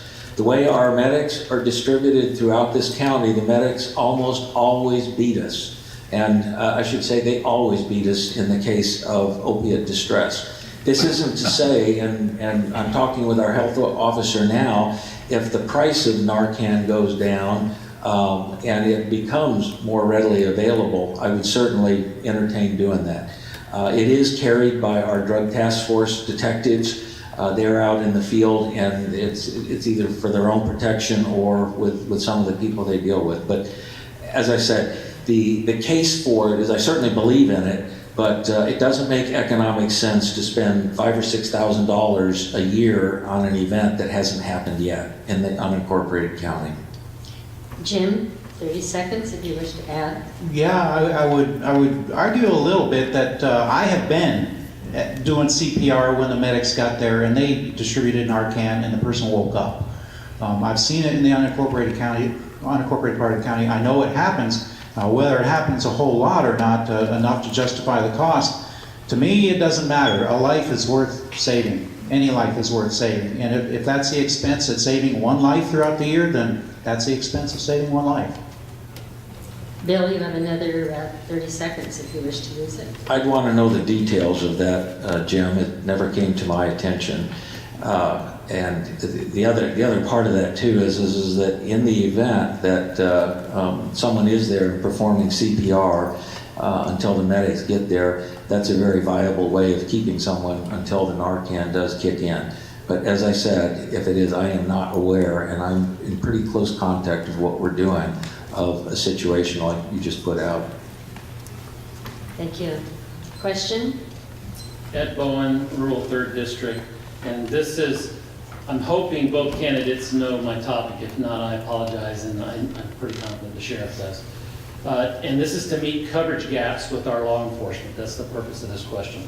The county entered into an agreement sometime back with Olympic National Park for what I call cross-jurisdictional support. How do you think that has gone since that agreement's been instituted? And if you have seen any areas that there's need for improvements or suggested improvements to that, bridging what I call the gap of law enforcement coverage? Bill, will you take this first? I will. Actually, I'm going to express a little surprise because are you sure you're not talking Olympic National Forest? No, this is the national Okay, park. the national park is exclusive federal jurisdiction. And we used to be cross-commissioned with the national park. We no longer are. They canceled that because they don't want us in there. They're more than willing to have us, they'll bring us warrants or stuff. But for example, right now, we can't even write a speeding ticket, nor can we stop a DUI on Lake Crescent Road because it is exclusive federal jurisdiction. I have an awesome relationship with Chief Jay Shields. We work together, but the sheriff's office as well as other law enforcement agencies that are non-federal are not permitted to do law enforcement in the park. So, sorry. Jim, 1 minute. Well, I don't know if I can talk any more on that. It doesn't exist between the park and the sheriff's office. I'm not sure if that was your question though, or if you were questioning coverage. I'm concerned about coverage, and I was hoping that was in place where this agreement to allow the park to assist the sheriff and the sheriff allowed to assist the park. Yeah, to my knowledge, there's no mutual agreement. I mean, there is a mutual agreement. We back each other and help each other. But as far as taking authority on cases, there's not cross-jurisdictional issues. Bill? Yeah, I would add that we certainly back each other and we go into the national park when they have problems. We back them up there. As a matter of fact, in the night we share the same dispatch frequency, and during the day it's available to us. So they would certainly be willing to help us, but as a routine basis of handling cases and making arrests, no. Do you have anything else to say, Jim? No, ma'am. Question? Moises Aaron, Port Angeles resident. On March 27, 2018, there was a letter in the PDN in the section on public comments, the commentaries. This particular individual actually, it's a very positive letter. She praises the work done by the sheriff's office in one particular program. And I will just read you, it's a short one. I have often, the particular program is the chain gang volunteers and the work they do in cleaning up our roadways and other tasks. She says, I have often wondered about Clallam County's use of the archaic word and if they really were a chain gang. I'm glad to see they are not, and I think it would behoove the county to reconsider calling it that. What is your question? My question is, I have thought of that same issue. If you are elected, and either of you, what are your thoughts on this question the resident poses, and would you consider a different word that doesn't sound so archaic and mean-spirited? Thank you. Jim, would you take that one first? Should the chain gang be called the chain gang? Is that essentially it? Okay. Oh. You know, I would, yes, I would agree that it should be called a chain gang because it needs to have, chain gang gives some type of dark, dirty, it's work, it's labor, it's going to take more than, it's going to be something more than just a pleasant day out in the sun. And I think the chain gang should be more than a pleasant day out in the sun. And if you've watched them out in the field, they work hard and they're guided hard and they're guarded hard and they go through a lot to be on chain gang. That's no small. Personally, I would not want to be on a chain gang because every time they come back inside, they have to get strip searched. And let me tell you, that is not fun. It's not fun to participate in on either side. but that's something that chain gang has to deal with. But I think the chain gang moniker is appropriate. Bill? That's an interesting topic, and I do recall that. I don't think that the chain gang has the negative connotations that you're alluding to. It's a very popular program. I will say this, it isn't a true chain gang. The inmates are not chained. As a matter of fact, about 2 months ago, I told them to take the chains off. And the point is that the chains that they did have were just kind of leg chains that would make it difficult to run. We screen those inmates very carefully. We don't allow inmates that are in for violent crimes or who have escaped on their record to do it. They volunteer, and as a matter of fact, that's probably one of the best programs I've got running in the jail. I've met so many people who have told me, you know, for the first time I had to get up early in the morning, I had a breakfast, and I went out and I worked for 10 hours. A lot of those people that had that experience are out in the workforce right now. So I know that's off the topic, but the chain gang nomenclature is still pretty popular. But just between you and me, there aren't any chains. Jim, would you like to add anything? 30 seconds. That's a new change to the chain gang that obviously just came up in the last couple of months. That I wasn't aware of taking the chains off the chain gang, but I can remember seeing them walk out from the jail to the chain gang van, wearing their chains out there, and feeling that was appropriate because they are still inmates in the jail and they need to be controlled. It's not very often a chain gang person runs away. It has happened in the past, but it's been a few years. Been long enough where I don't think. Like my opponent, it's probably not a big concern here because they do screen the inmates. Bill, 30 seconds. No, I do want to add this because it's kind of interesting. We've had one chain gang escape, and that was, 7 or 8, maybe 9 years ago, and someone that ran off a work detail in the forest, and we just happened to have a Coast Guard helicopter that was up in the air, and we called them to come look. And within 10 minutes, the inmate was trying to surrender to the helicopter. Question? Hi, good evening. I'm Amy Miller, and I am curious to hear from both the candidates on how they plan to manage and address the increasing mental health and substance use of your inmates. Bill, will you take this one first? Yeah, as I alluded in my opening remarks, and I normally give the credit out, but this was actually my own idea. I went to a opiate conference and I had what you might call an epiphany, and I realized that trying to treat opiate addicts through abstinence didn't work. So we were the first jail in the state of Washington to actually start that medically assisted treatment. We're still doing it. We're showing, I think, around a 50% success rate. Numbers are a little early. We had 0 success rate before. The fact is, if somebody's hooked on opiates and they come and they serve a term in the jail, when they get out, the first thing they're going to do is go find some heroin. That's just the way it is. We're at least interrupting that. That I'm very proud of, and that's ongoing. Mental health, I've always been concerned in. About 6 years ago, I arranged to have a full-time mental health professional counselor work in the jail. I'm still doing that, and it's, well, I'll finish that my next chance. Jim? Mental health and drug abuse. I think it's kind of hard to argue with my opponent because they do have a good program going on in the jail. And I think our future is going to be enlisting organizations. Where are you, Amy? very similar to yours. I love what you're doing with PAPD. I think that's great. I'd like to see that kind of thing expanded. I think where we're going to end up going in the future, we're going to have a lot of issues in the jail, a lot of people to work with, but working with some of the local outreach agencies, some of the local organizations such as VMO, such as Taffy, Serenity House, we have so many in our community now. I think it's going to be important to link them up with people in the jail who get identified as having drug abuse problems or mental health problems. It's a follow-up afterwards, after they're out of jail, that's going to be important, just as important as how we treat them while they're in the jail.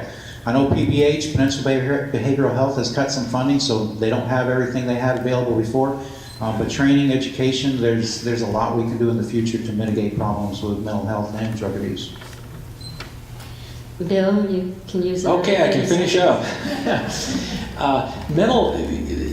We always say, everyone says, the jail is not the place for people that are mentally ill. I get that. That's no truer statement was ever stated.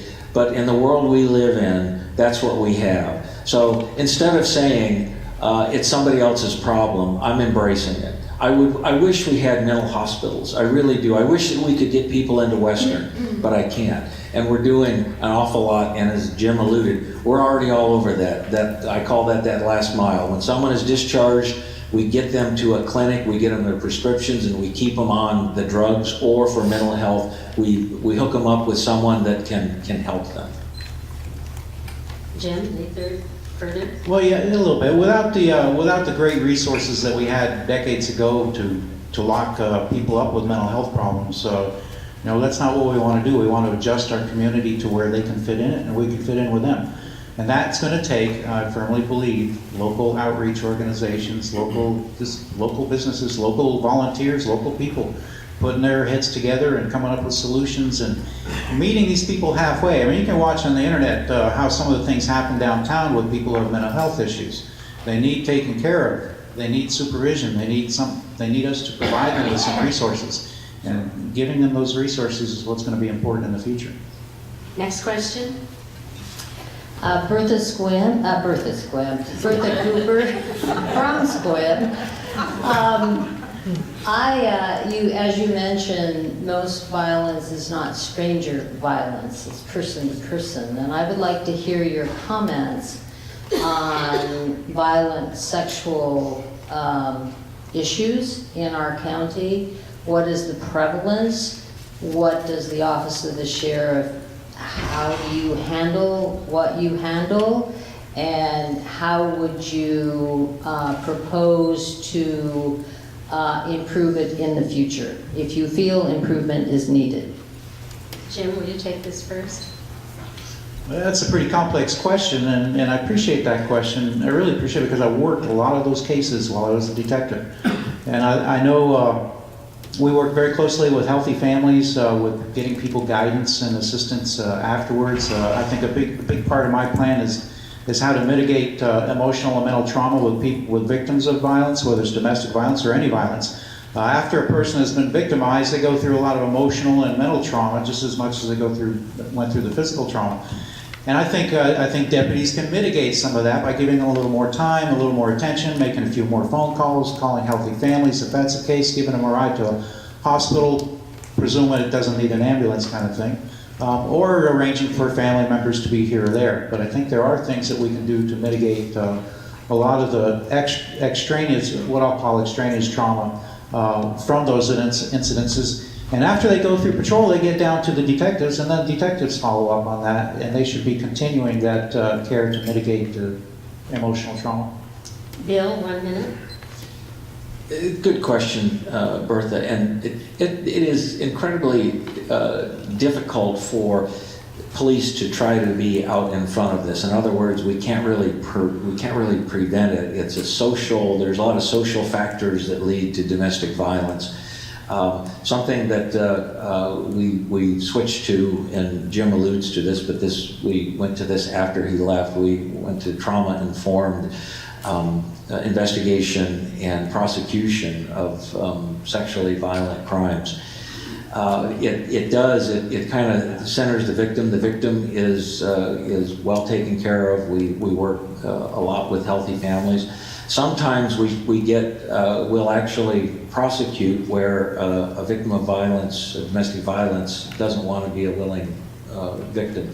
That's a tough thing to do, but our experience has shown us that sometimes that we need to intervene hard because we know we're going to be back, and if we come back, the injuries may be even more severe. Jim, do you wish to use another 30 seconds? No, I think we've covered that. Okay. Anything else, Bill? No, but I do want to say this is that, and I'm sure the audience here understands this, but I want to avoid mission creep. And, you know, law enforcement has some very specific roles in our society. And when it comes to sexual violence and whatnot, there are a lot of other factors that go into preventing it. And I'm not sure, I wish there was things that I could do as a sheriff to stop that. But I think it has to do with our education system, our social system, and I'll leave it at that. But that's a great question, Bertha. Next question? Yes, I'm going to ask one question and then we'll go to other questions. This is for Jim. Which current programs or practices in the sheriff's office do you find need correcting? And outline the specific changes you would make to improve them. And this is from Ron Peregrine. The specific program, we probably don't have enough time here tonight to go through all the programs that I feel should be changed. But let's look at providing adequate patrol. I don't believe that we provide enough patrol deputies out there. I think we're short. We haven't, in 22 years, we haven't added any deputies to the field, but our population has grown by 6,500 people. I think that's a very significant area that needs improvement. I think there's some investigation aspects that need improvement. Some of the sexual assault cases, I was told about a deputy who met a victim, a rape victim at the hospital, and told her that the sheriff's office doesn't pay for rape kits. That's something that doesn't need to be presented then. That's a training issue. It's an education issue. That's a deputy. But what I'm afraid of is if one deputy says that, then maybe other deputies don't know it either. So there needs to be some more training, some more updating, and making sure that the deputies that respond to all these cases are familiar with them. Now, we teach a lot at the academy. We teach a lot on FTO, but there's always a little bit more, always another thing that deputies can learn, deputies can get trained in, just to make that care a little better. Bill, you have 1 minute. Well, that anecdote upsets me because I would investigate it if I knew when, where, and how. Not necessarily punish someone, but I can't believe that a deputy would be informed that people buy their own rape kits. For one thing, nobody buys them. The sheriff doesn't buy them. The hospitals, they're provided, but hospitals have rape kits.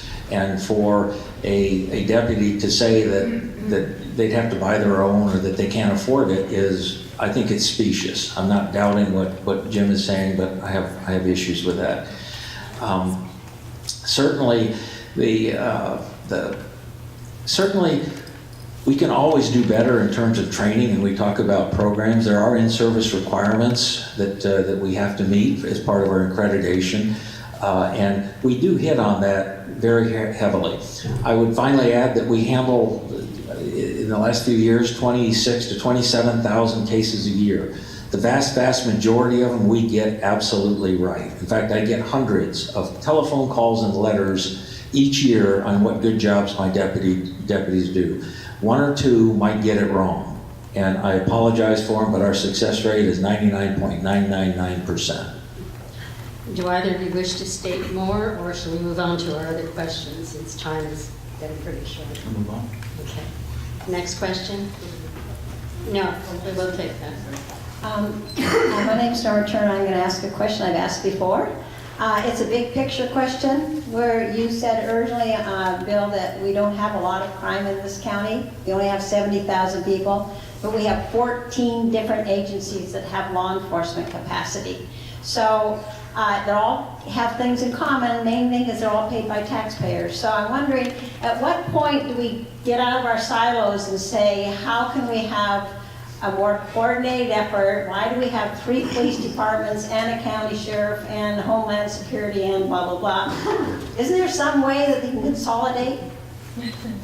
If we're non-violent county, I think consolidation sounds pretty good. Bill, you take that first. That's great, Norma, and you know, you're dead on right, and I use that to refute what Jim has said, that we need more deputies. I don't believe we need more deputies. I've studied it, and the fact is that the silo mentality is something that I ran against the incumbent 12 years ago when I was elected, because we had agencies that didn't talk to each other. They took great pride at the end of the city limit. That was the end of their jurisdiction, and the county took over.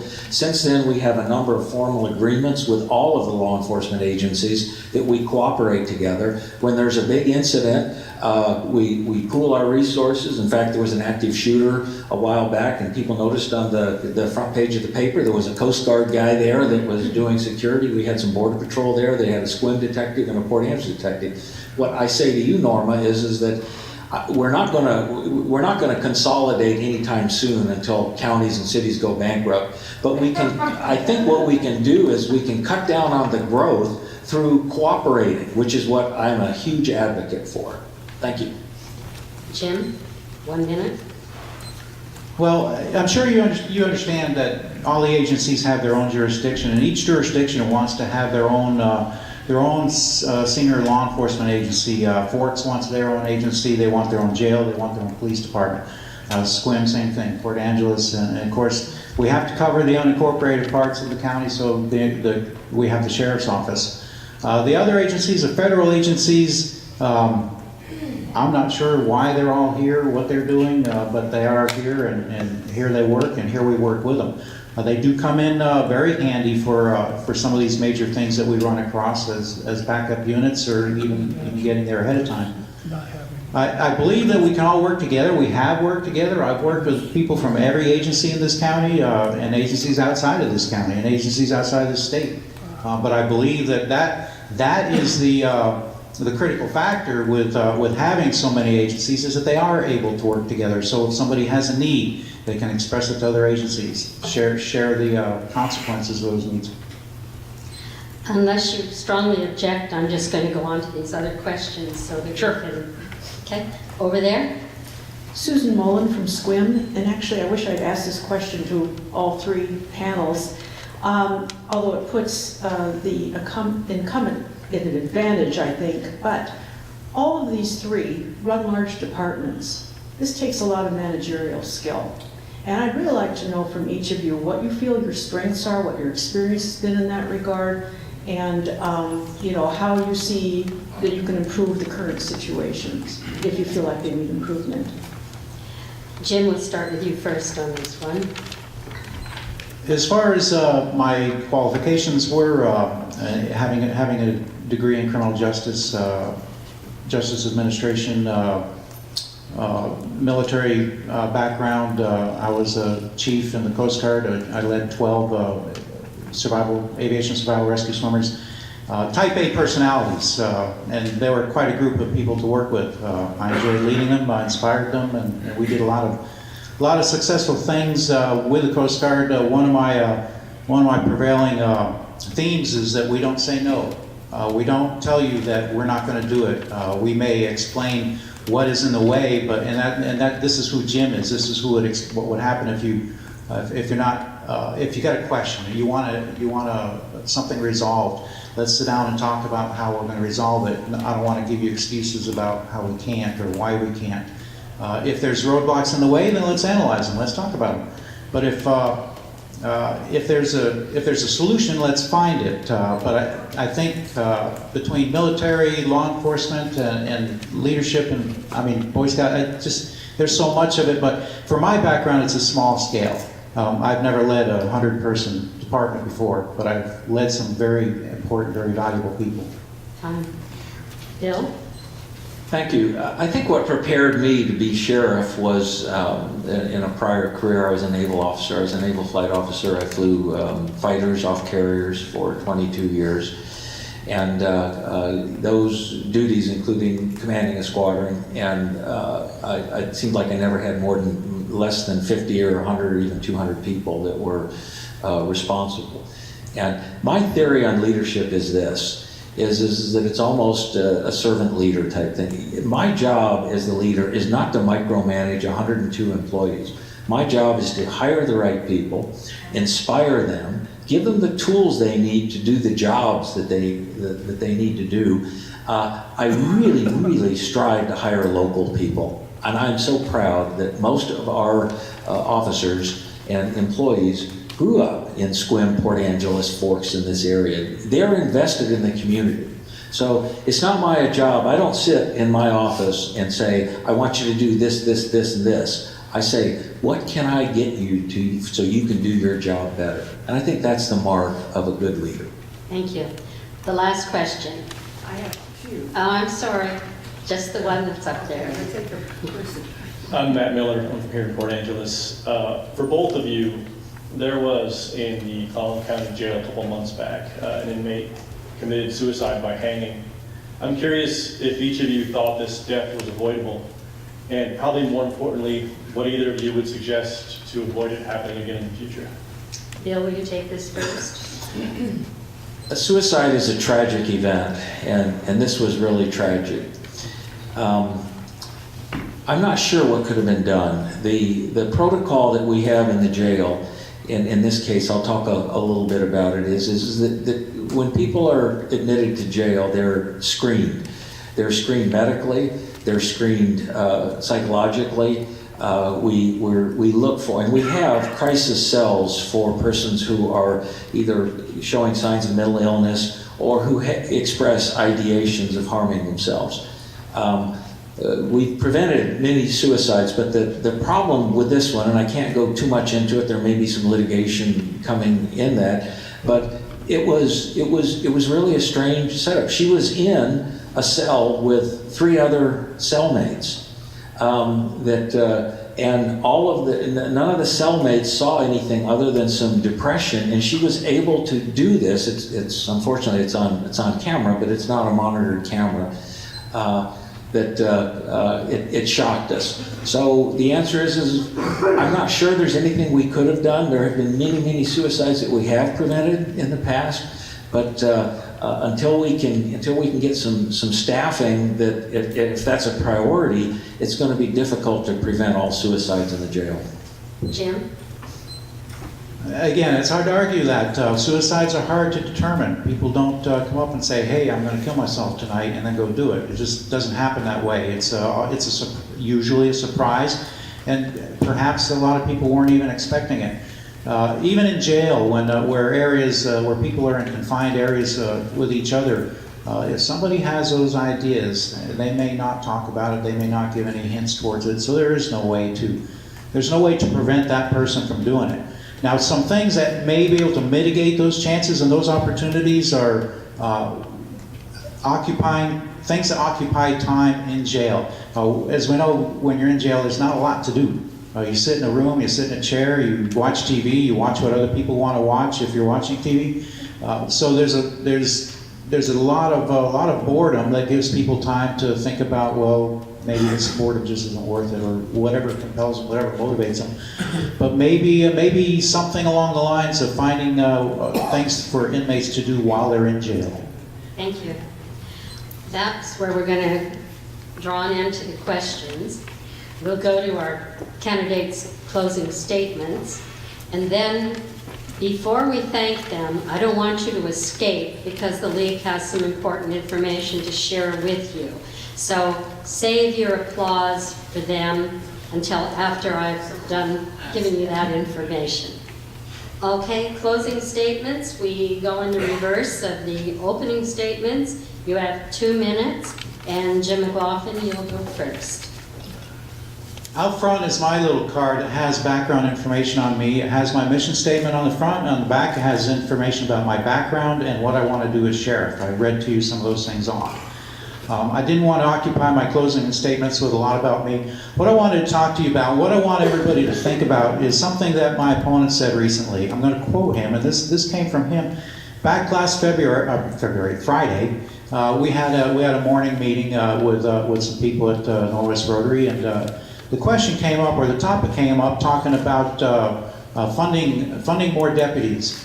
And what my opponent brought up was that when I said that my idea is maybe reprioritizing different programs to come up with enough money for deputies, he compared it to rearranging chairs on the Titanic.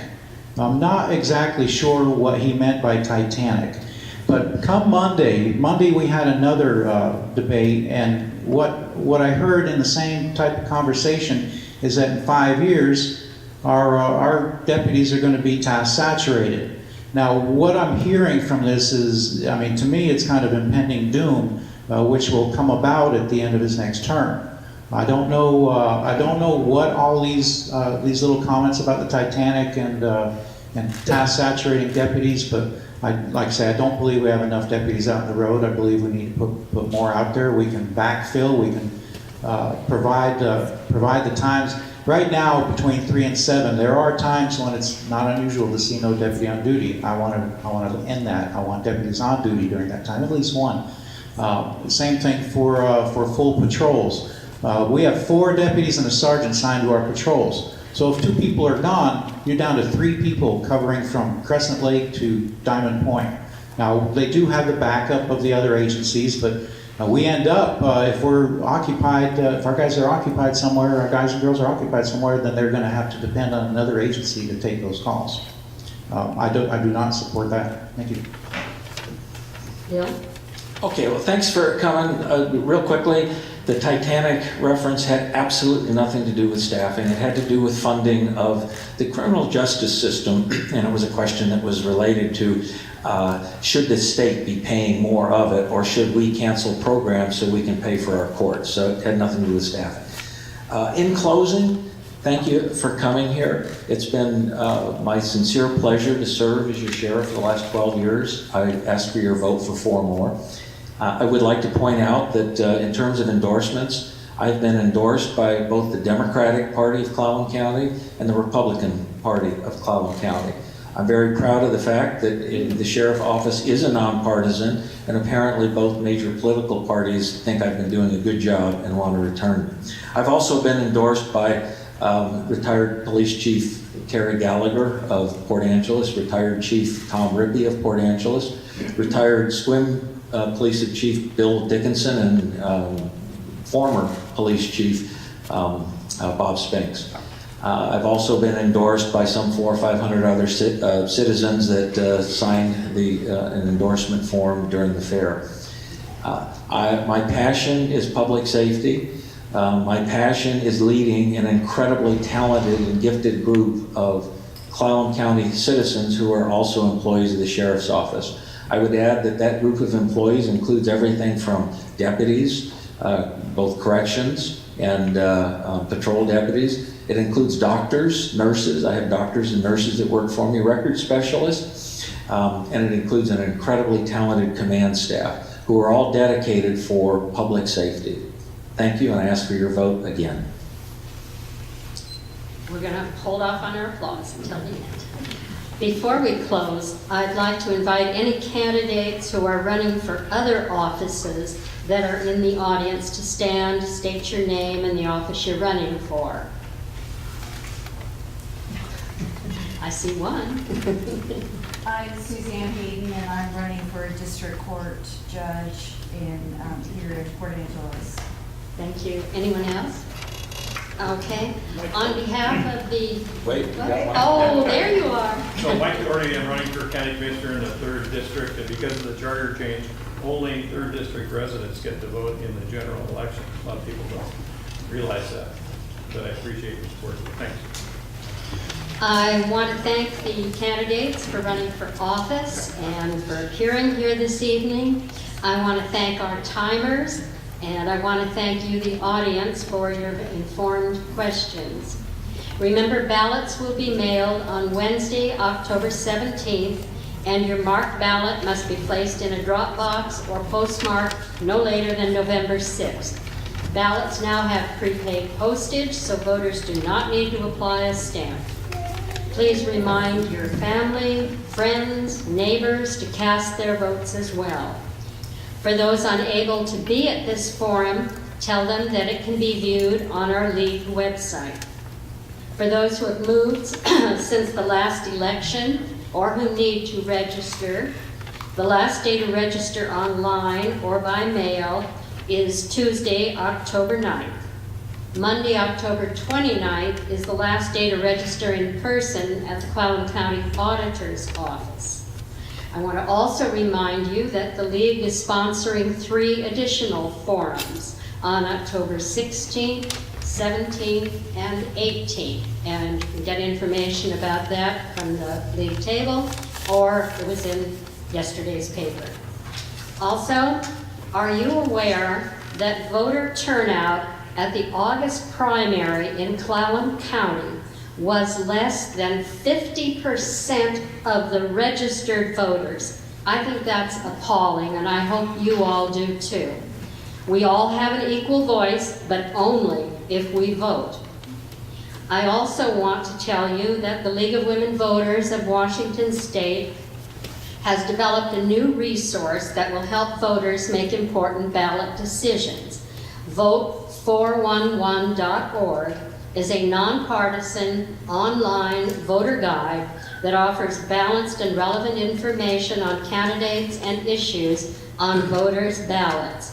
All candidates have been encouraged to post their answers to questions on issues facing their local communities.